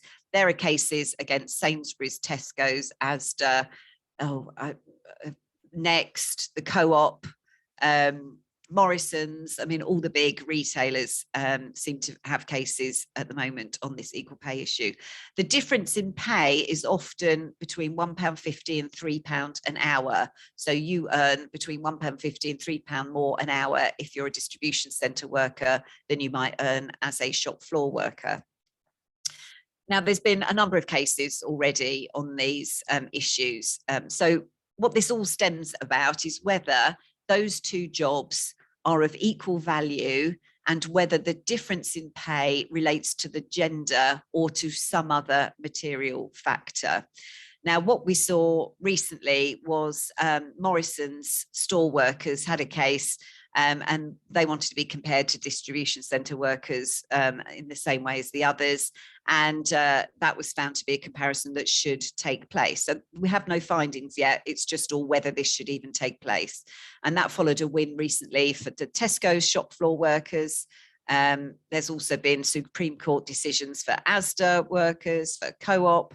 Next and Sainsbury's have recently conceded that the equal pay claim should go ahead. So what's now got to happen is that the employees in question need to show that they performed work of equal value. And of course, the supermarkets and retailers will defend that allegation, that claim, and they will say, well, there is a difference in pay, but it's not a result of gender. It's a result of other factors, you know, skill set, demands of the role, unsociable elements to the role, and so on. These equal pay claims are going to take years to resolve, and there will be substantial back pay if they're successful. And I remember reading an article about a year ago saying that the back pay could amount to 10 billion if you collected all those different employers together. No wonder they're fighting it. But there you go, it continues to rumble on, and this is something that I think we won't get an end to for some time. Okay, I think this might be the last of our case review section. And this, I won't ask if anyone recognises what that leaf is, and please don't put anything in the chat. But this last case is the claimant of Mr. Pamament, who was a recycling worker and had worked for this employer for about 14 years. Now, on the 1st of April 2020, he was dismissed from his role with this company because he had to undergo a drugs test, and that had shown that he was over the legal limit for cannabis, for opiates, and for morphine. So quite a cocktail. Now, the employer's reasons for dismissing him did not relate to the traces of opiates and morphine in his test results, as they were aware that he was prescribed these medications by his GP. He had particularly severe back pain, and had that for a lengthy period of time, and was under some medication in connection to that. This dismissal, however, related to the traces of cannabis that had been picked up in the drugs test. Now, the claimant said he had started using cannabis to assist with the pain that he was experiencing, and his history of back pain meant that he'd previously taken, periods of time off sick. In fact, I think he'd had one 6-month period of absence, and he'd not that long returned to work from some sickness. So upon his return to work, he should have had a return to work meeting with his line manager, but that had not taken place because his line manager had not been available. This meant that he didn't inform the manager that he was now taking cannabis to help treat his pain and discomfort. And that's why the employer didn't know about it. Now, I think return to work interviews are an essential part of good absence management. I just think it's a good way to manage people in any event. If someone's been off sick, why wouldn't you want to have a chat with them when they return to work? And employers, I think, should always ask about, any lasting impacts, anything they need to know now this person is back at work, any support or adjustments or, rehabilitation back into the workplace. And obviously the return to work meeting will be different for someone that's had one day of absence in the last 10 years than it might be with someone in this circumstance. So to have no return to work interview was quite an omission, I think. I would always ask people when they come back to work if they're taking any medication. The reason for that is many years ago, I had somebody who had had some time off, come back to work, did a return to work interview. I didn't ask whether they were taking any medication. And unfortunately, this person was taken very ill at work. Paramedics were called, and this person was unable to answer any questions. And so I was asked what health issues this person had and what medication they take. And I knew the health issue, but I'd never asked about the medication. Obviously, if people tell you this kind of private and confidential information, you've got to keep it very much private and confidential. Maybe people are more comfortable telling their HR departments those kind of things, but sometimes it's helpful. In any event, in this case, it wasn't known. And the claimant, after the drugs test, was suspended, and following their suspension, a disciplinary meeting was arranged, and they were invited to attend and duly attended. Now, when the decision was taken, before the final outcome was decided upon, the manager hearing the disciplinary matter reached out to the HR team and was advised that all workers who had tested positive for cannabis, i.e. failed a drug test in this way, had either resigned or been dismissed for gross misconduct as a result. So the indication was there's only going to be one outcome, and he was dismissed. And it was deemed to be gross misconduct. So he appealed the decision, and that failed. And he was informed that taking cannabis to treat his condition prior to taking the test was not an acceptable reason or an excuse, and that he had breached their drug and alcohol policy, and consequently his appeal failed too. So off he goes to the tribunal and seeks an unfair dismissal finding. Now, during the proceedings, the respondent argued that their reasons for dismissing him were justified because he had been, in their terms, under the influence of cannabis whilst at work. And they said the level of cannabis present in his bloodstream, as shown in the drugs test, was over the legal limit for operating a vehicle, and that the claimant did not come into work free from the effects of illegal drugs. And this had created a health and safety issue, and therefore gross misconduct and dismissal was fair. Now, he argued the opposite, not unsurprisingly. He said the use of cannabis did not impact his performance. He'd been using cannabis for some time, and there had been no question about his ability to do his job or his capability. He was a driver's mate and was not required to ever drive. So why would it matter? He didn't have to operate a vehicle, and his role therefore meant that he posed no health and safety risk to himself or others. And finally, he obviously argued that he had an entirely credible reason for taking the substance, and therefore that his dismissal was unfair. Now, he won, and it was found that his dismissal was unfair, and the firm had not taken into account his health conditions, his genuine reason for taking cannabis, the lack of impact on his role, and his long and unblemished service. So he won. Now, for me, this case kind of illustrates the importance of proper consideration of mitigating factors when you're at the point of contemplating dismissing somebody. So here is length of service, unblemished, track record, reasonable explanations, all substantially mitigated the breach in question. Of course, it might have been different if he had been a driver. And of course, it might have been different if he'd have been asked and then lied. All those things are material to the case. But looking at the factors in this case, it was found that it was an unfair dismissal. So this also flags that if you have drug testing policies and drug and alcohol or other type policies and procedures, you just need to, make sure you take care when you apply them. Okay, so that's all the cases I want to talk about. I think it makes sense before we move into the next section to have a quick break.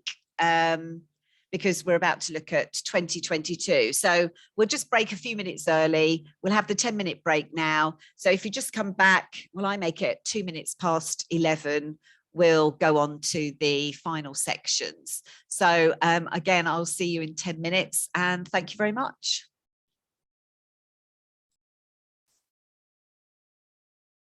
Okay, welcome back, everybody. Let's continue then. So we've looked at a few different cases. It's always very difficult to pick out which ones to mention and which ones not to mention, but I've kind of tried to go with some of the big ones that made the press, as well as a kind of range of different types of issue. But anyway, so that's the quick review of what's been going on. So now let's move forward and look at legislation on its way and possible legislation. As for actual concrete legislation coming, there's not very much. As for what could be new legislation on its way, there's quite a lot. So we'll look at what is definitely going to happen and what could possibly happen. And I've mentioned a few bits for you earlier as well. Okay. The Home Office has announced that from the 6th of April 2022, the right to work of those who hold biometric residence cards or biometric residence permits, or something called a frontier worker permit. These can only be done online from the 6th of April 2022. So the employer will need to have the individual's date of birth and their valid right to work share code that only the individual can generate by accessing the online system. And that share code is then valid for 30 days, passed on to the employer, and then you can deal with your right to work checks and so on. So it won't be necessary for employers to carry out a retrospective check for employees where a manual check was completed on or before the 5th of April. And as always, employers must be really careful to ensure that they carry out the initial right to work checks before the date of employment is due to commence. And then follow up with any right to work checks in line with timings. And this is all set out in the gov.uk website, where all the detail about right to work and what checks you have to conduct and how and so on is all set out. And as you can see, I've put a link in there. Okay, next, stable contracts. Now, again, for this one, we don't have a set date, but EU rules are coming in of a very similar nature. So a lot of what I'm going to talk about would or could be part of the employment bill, which is expected to introduce new right to workers when it comes to stable contracts who work variable hours. And that can include both 0 hours contracts as well as agency workers. And what this is all about is the request to have a more predictable and stable contract after 26 weeks of service. And that could include minimum guaranteed hours, fixed days of work, and so on. It could also include reasonable notice of working hours and compensation for short notice cancellations. So there's EU kind of transparency and predictable working conditions directive that's being introduced across the EU, I think from August. So this is, what are we going to do in terms of something similar? Also, the ban on exclusivity clauses may be extended. So already exclusivity clauses, i.e. restrictions on who else you can work for, are banned in 0 hours contracts. But it's thought that this ban on having exclusivity clauses might also be extended to cover workers earning under £120 per week. And this has been triggered by the fact that some workers who were unable to work during the various lockdowns were prevented from seeking alternative employment because they had these exclusivity clauses in their contracts. So basically a ban on this would improve the workers' ability to earn work elsewhere. The EU proposals are, very detailed, and we don't really need to go into the detail about those, but it's just whether we'll see something similar. Okay, next thing I want to talk about is that on the 26th of February last year, a consultation closed by the government on measures to reform post-termination and non-compete clauses in employment contracts. Now, several proposals are being considered in this consultation. The first one is requiring employers to pay compensation for the whole period of any restriction. banning clauses that restrict altogether, or restricting how long a restriction should last, so restrictions on the duration. So there is kind of a common misconception or a myth that non-compete clauses don't stand up, they're not enforceable. That's true in some cases, but there's also plenty of examples where these kind of restrictive covenants do stand up. So it is true, if post-termination restrictions actually stop an employee, they restraint trade, they can't earn money elsewhere, and it's not reasonable. But in broad terms, they will be enforceable if the employer can show that it has a legitimate interest to protect, and that the restrictions imposed in the contract go no further than is reasonably necessary to protect their interests. The word reasonable comes up in so many different parts of employment law, but in this case, they have to show that the restriction goes no further than is reasonably necessary to protect that interest. And the courts won't enforce a clause that's actually aimed at preventing competition altogether. But obviously, confidential information, customer and client connections, these can all be properly protected by well-drafted and reasonable post-termination restrictions. Of the post-termination restrictions that you normally see in employment contracts, non-competes have the hardest job and have the hardest impact on employees. As we mentioned earlier, they can prevent people from working in their chosen field. So the courts definitely scrutinise those kind of clauses really carefully and make sure that employers aren't going further than they could reasonably do. And also the courts will look at whether lesser restrictions would also have done the same job, on not soliciting or not dealing with key clients or confidentiality, would those kind of clauses have also given the same protection? So claims to enforce restrictive covenants, including non-competes, are dealt with in the High Court if they are tested. And although many claims are resolved by agreement, those that reach court are typically high value and hard fought. And frustratingly for employers and employees alike, court decisions on these cases about whether the non-compete clause will stand up and is enforceable are very fact specific and fact sensitive, and they depend on things like the type of work, length of service, the sector they work in, the nature of the confidentiality, the nature of information, the client relationships, whether the employer is seeking to protect something that's appropriate. And it means the outcome of a particular case can be difficult to predict, and many employees and new employers opt to comply with unreasonable clauses rather than face huge legal costs in trying to deal with disputes. But at the end of the day, it's a burden against startups. It's an extra barrier if they can't hire experienced staff because they can't face the drain that litigation might cost.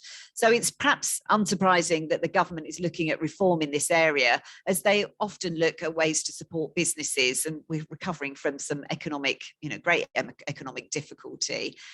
So the consultation on this is not necessarily unsurprising, and the goal is to remove barriers to innovation. This has happened in other countries as well. The unenforceability of non-compete clauses in California is often cited as one of the main factors behind Silicon Valley's great success. So I think the government could be influenced on what's happened elsewhere. In France, for example, non-compete clauses can only be enforced where the employee is paid for the whole duration of the non-compete period. So, it'll be interesting to see what happens with this as a result of this consultation. It was looked at, you might remember this, several years ago, but ended up going nowhere at all. So it remains to be seen whether the same will happen now. But if you use non-compete clauses, monitor how, whether they're appropriate, whether they're successful, consider what measures you might need to take should legislation come in as well. Do you need to have, different restrictions? So one to keep an eye on, I think, there.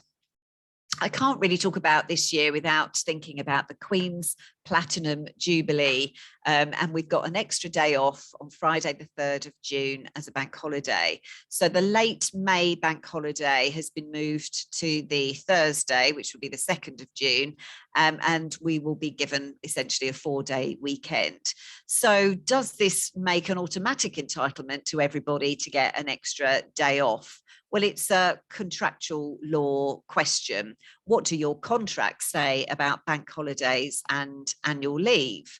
So I've put on this slide a couple of examples of what they might say. So if the contract says in example A, you're entitled to all bank holidays, then there's no question they're going to get the extra day.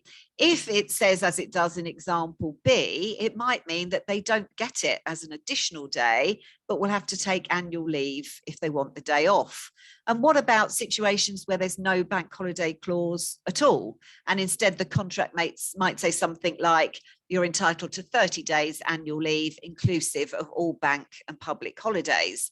Well, then effectively, again, you probably won't be getting an extra day. So I think it might be pretty mean for an employer to maybe do something that puts somebody worse off in terms of annual leave, but it'll be interesting. And anyway, the week commencing the 30th of May is going to be a very popular week for holiday bookings. So if you want to take that week off, you might want to book it sooner rather than later. So it will all come down to what the contract says. Now, when we talked about the flexible working case earlier, I said I would mention what might change with the legislation. And many employers have seen a massive surge in flexible working requests post the COVID, work at home restrictions. Currently, all employees can apply for flexible working as long as they've worked continuously for the same employer for at least 26 weeks. And they can make a request to change hours, place, or day of work. They can only make one request a year, and you don't have to have a specific reason to make a request. And there's lots of different types of flexible working out there. There's job sharing, working from home, part-time working, compressed hours, the 4-day, working your 5 days over a 4-day period, flexi time, annualized hours, staggered hours. There's endless different ramifications of what that flexible working could look like. And in the most basic steps, the employee has to write to their employer, include on their application the date, a statement that they're making a statutory flexible working request, details of how the employee wants to change their work and when they want that to start. And they have to give an explanation of how they think flexible working might affect the business and how that can be dealt with. A statement saying if they've made a previous application in the last 12 months, and then send that into their employer. And then the employer's got to properly consider that request and make a decision within 3 months or longer if they agree a longer period with the employee. If they agree to the request, they obviously change terms and conditions. You can have a trial, in which case you would definitely need to extend the 3-month period if the trial would take more than 3 months before you make a final decision. You can make changes role specific. So I can give you flexible working all the time you hold job X, but if you change role, have a promotion, move to a different position, you would have to make another flexible working request. If you disagree with the request, then you've got to, and remember, you've got to hold a meeting and discuss all of this. You've got to write to the employee. You've got to explain which of the business reasons, or if more than one, which of the business reasons you are giving for your refusal.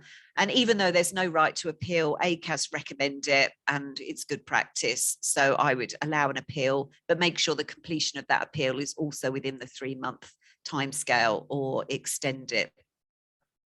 So yeah, there's a lot that goes into this, and I think most employers have got a flexible working policy. So the reason I'm mentioning it is because although it's nearly 20 years since flexible working was first introduced, we've recently had consultation on extending the flexible working rules, and that closed relatively recently in December, last December. So the employment bill originally promised in the 2019 Queen's speech that it might be published in 2022, but we don't know if that will happen. It could be next year. Anyway, if it is, it's anticipated that it will include a new day one right for people to request flexible working, i.e. they don't have to wait until they've got 26 weeks service to make their first flexible working request.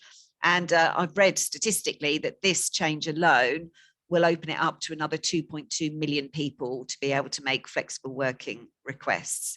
It's reasonably clear that there'll be no intention to make it an obligation to agree to a flexible working request. It will just make it far more available. Okay, and amongst the proposals in the extension to flexible working, apart from making it a day one right, as I've put in that first orange box, there's a few other proposals.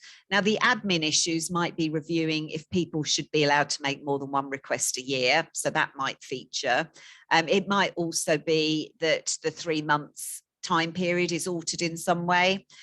Consultation also discusses measures to promote greater transparency about flexible working and, family-friendly leave and rights and policies. And there is the possible of an introduction that employers will have to say in job advertisements whether the job is open to flexible working. So we don't know exactly what the change will be, but these are the kind of proposals we might see. And I thought it might be a good idea just to put up a reminder of what are the fair business reasons for rejecting a request for flexible working. So I won't go through them all with you, but you can see what they are. It's unlikely that they will change.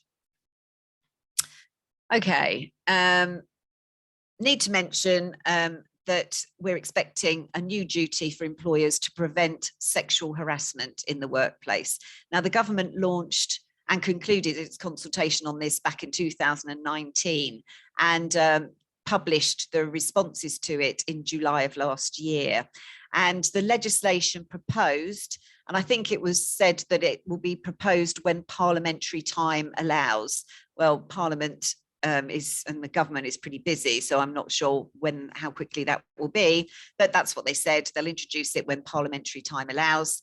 And the Equality and Human Rights Commission will also be asked to produce a statutory code of practice on sexual harassment in the workplace. Now, we've got statutory codes of practice on other things like, disciplinary and grievance issues. So the government will also publish practical guidelines as well as this more important statutory code.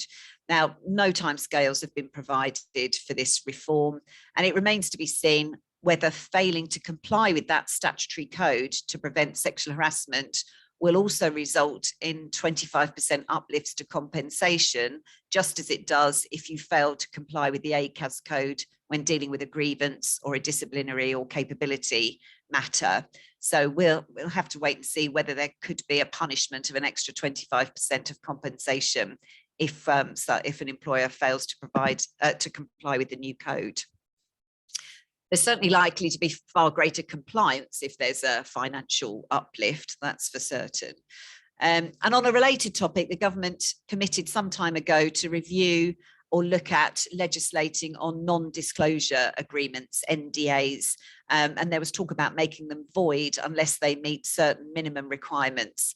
For example, that the employee has had specific legal advice before signing them. So we'll wait and see whether there'll be something on NDAs as well. Okay, let's go to our third question. So the government has consulted on whether the time limit for sexual harassment claims at the Employment Tribunal should be extended from 3 months, thus giving claimants longer to decide to bring a claim. Would you be for or against such a proposal? And now I was sent the how you answered this poll, and 85% of you, by far the majority, were for such a proposal and 15% against. And this is all part of this, the government's intention to try and put a duty on employers to prevent sexual harassment. So considering extending the amount of time you have to decide if you want to bring a claim from 3 months to 6 months is part of that proposal.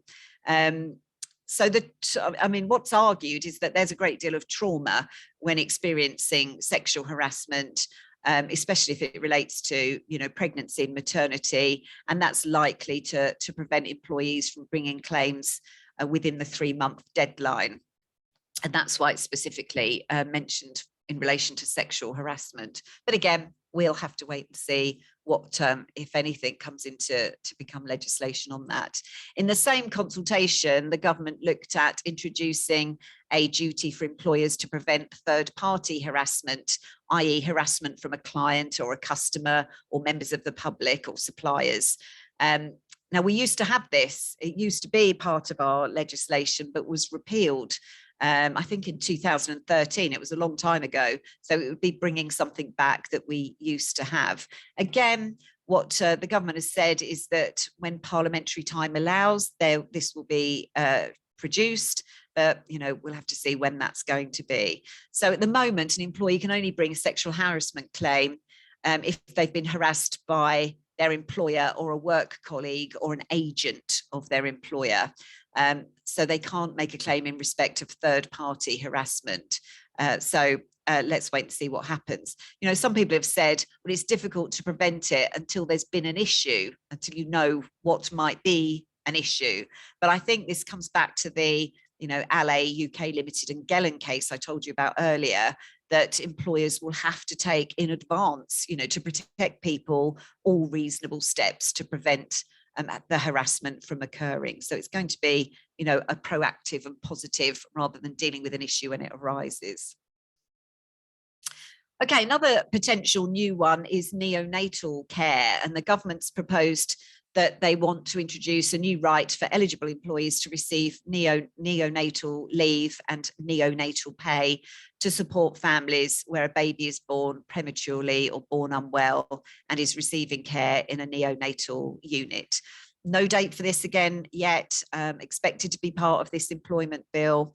And we expect the entitlements to be introduced for the parents of babies which are admitted into hospital as a neonate 28 days old or less, and that they would become eligible for neonatal leave and pay if the admission lasts for more than 7 days, I think it says.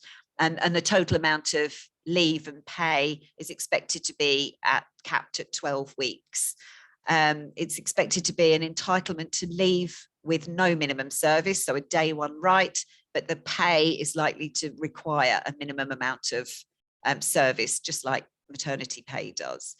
Anyway, the rules we're not entirely clear of yet. There will be notice provisions, but they'll be very short, because obviously this is often for babies that are born prematurely.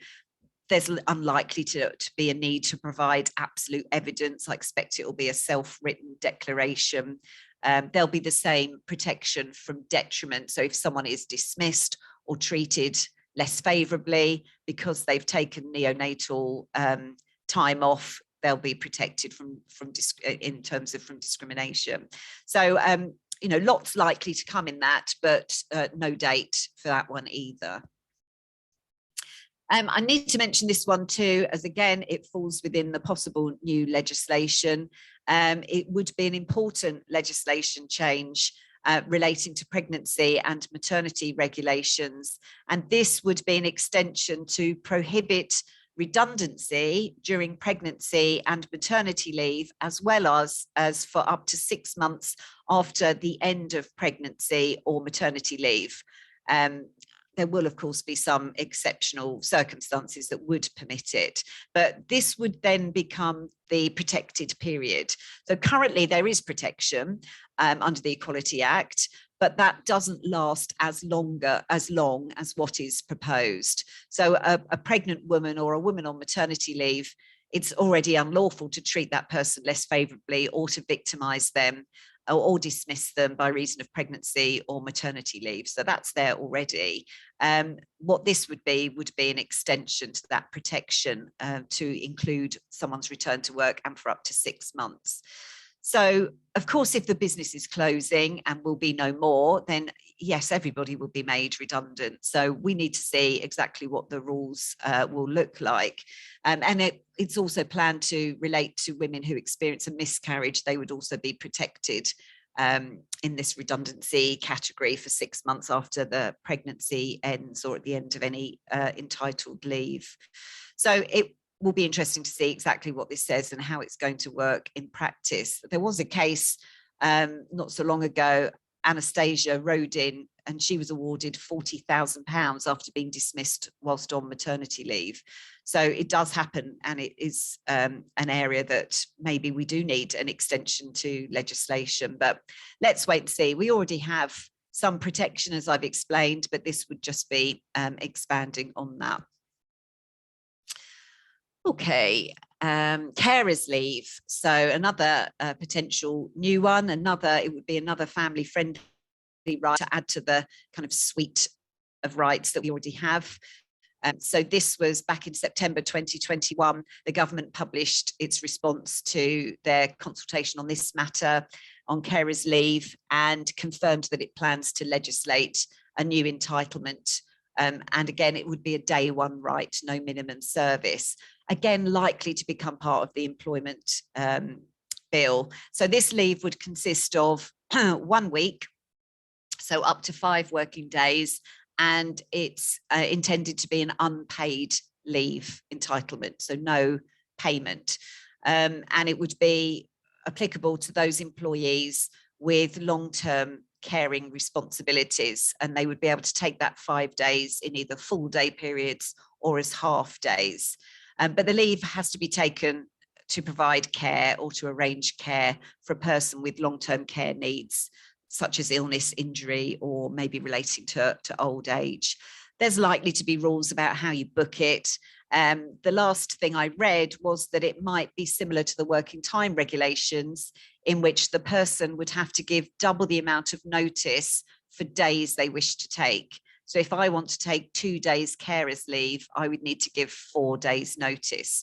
So that's what we think it might be, and that requests can only be turned down if employers can show that they will be unduly disrupted.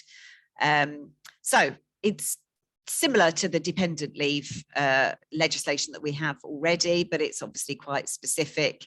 And I know some employers enhance some of these payments, so give pay where there is an unpaid or statutory minimum paid entitlement. So it will be interesting to see how many will be prepared to give some form of pay for carers leave when that becomes legislation. And then I need to mention tips.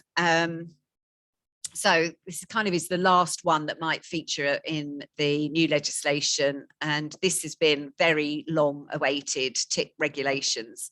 I think the consultation on this closed back in 2016, so a long time ago. We've been waiting a long time for tip regulations, and it's all about making it unlawful for workers in the industry to be deprived of this additional income, and also workers excuse me, will have legal recourse to bring a tribunal claim against their employer if the legislation is not being respected or followed.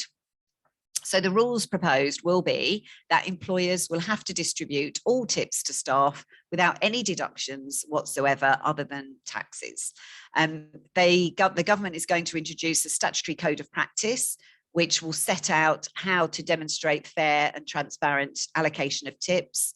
It will offer new rights for workers to have access to their employer's tipping record so they can support any tribunal claims.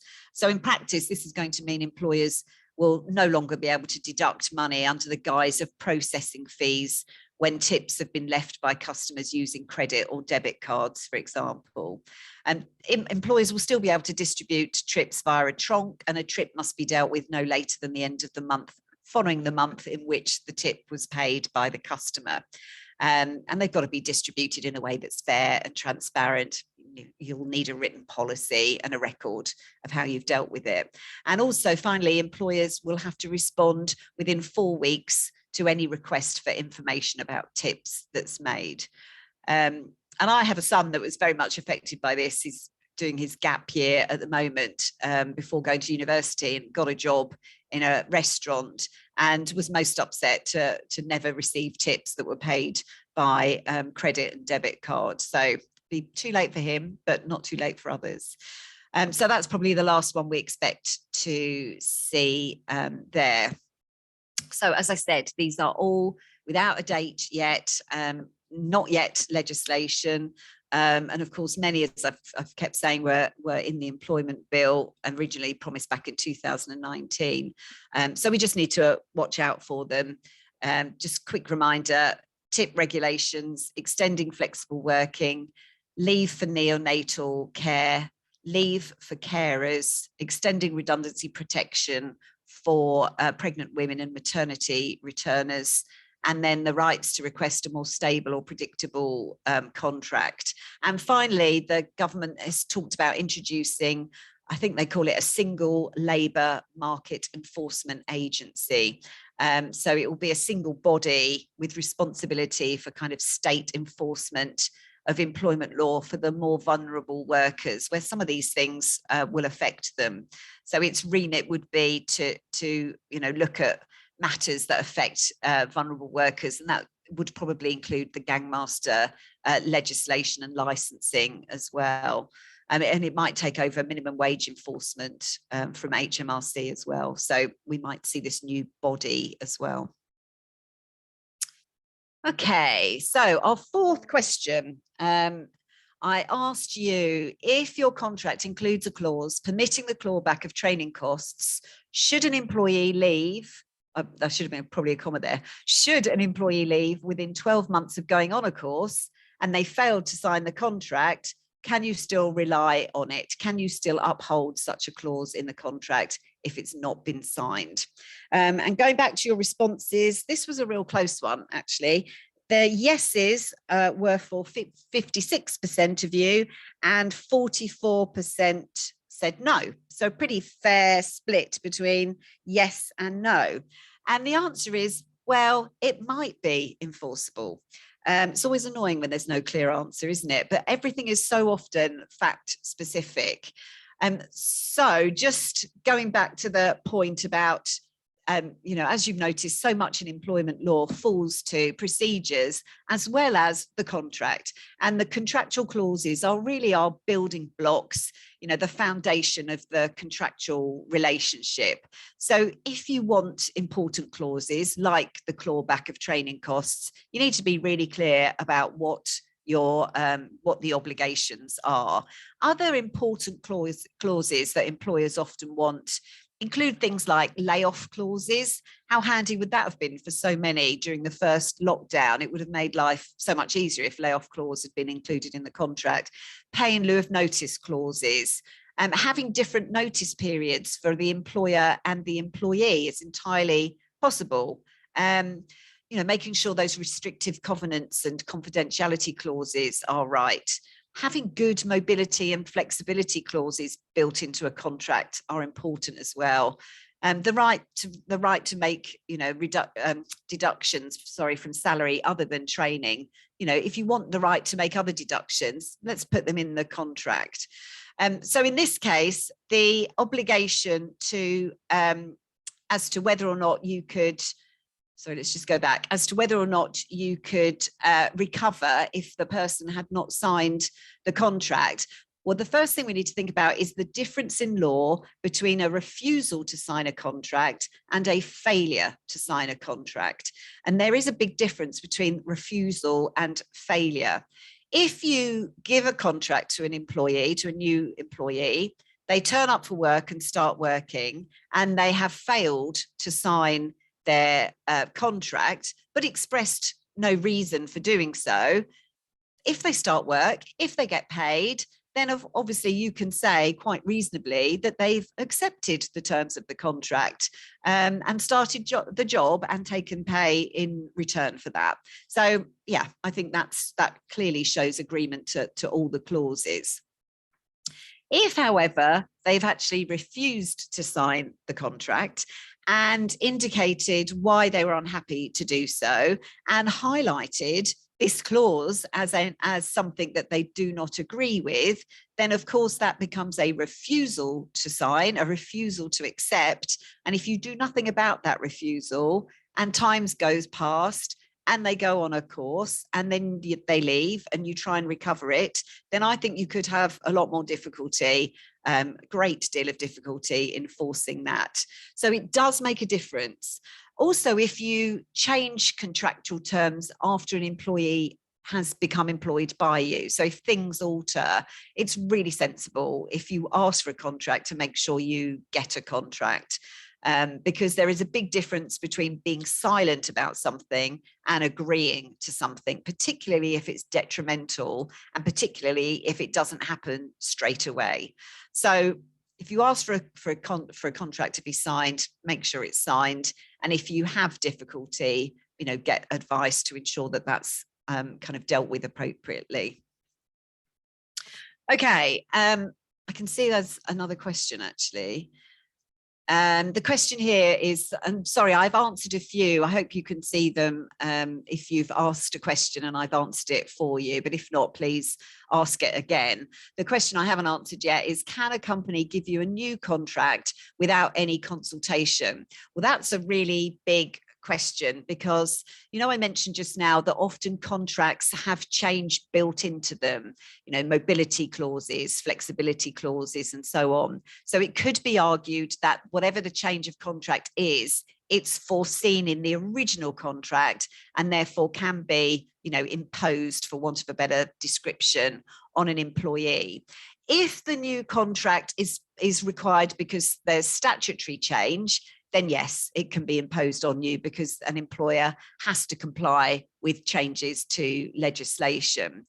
If the new contract is detrimental and you don't agree to it, then your answer is, can they do that without consultation? And the answer is no. Consultation is absolutely essential. There's several kind of limbs that need to be considered. The first is there a sound business reason for the change in the first place?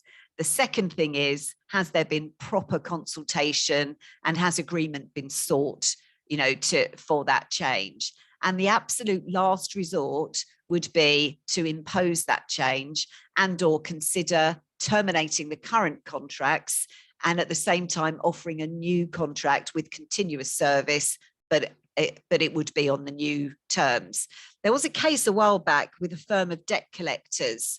I can't remember the name of the case, to be quite honest, but all the debt collectors worked Monday to Friday, 9 to 5, and a new accountant or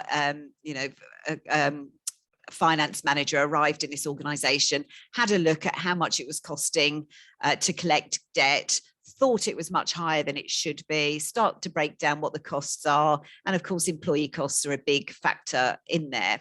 And when they look a bit deeper, they see that all the debt collectors have debt targets, but they can't meet their targets without doing lots of overtime, because working Monday to Friday, 9 to 5 isn't the best time to go looking to collect debt. So they're having to work weekends and evenings. So light bulb moment, let's change the contracts and let's introduce more unsociable shift working, but then do away with overtime. So massive saving for the employer, impose the right kind of hours on the employees. And in this case, they went straight into consultation. So absolutely the right thing to do. Talked, wrote, discussed, listened to responses, answered representations. And at the end of the day, got to the end of a consultation process and decided that they were going to impose this contractual change. And a number of the debt collectors accepted it, but some didn't. And so when they went through it's called fire and rehire, lots in the news about that at the moment and whether it's lawful or not. But in this case, that's what they did. And these debt collectors were dismissed and didn't accept the new contract on the new terms. And off they went to the tribunal and they lost. And they appealed their claim and they lost on appeal. And what was found was that there was a sound business reason, and making more profit is a sound business reason. There was proper consultation and there was notice given under their contracts and the new contract provided.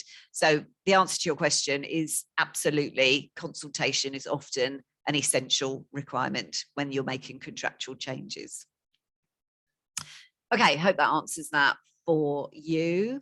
So we're going to finish a few minutes early, so I can take any more questions that I haven't already answered, or if anyone else has a question, please ask away. If not, then I really want to thank you so much for attending and for the questions that you've asked throughout. And I hope, there's been a few interesting takeaways and a few reminders maybe of things that you already knew, and also a bit of an idea of what might be on the horizon. So thank you very much for joining and participating, and have a great day.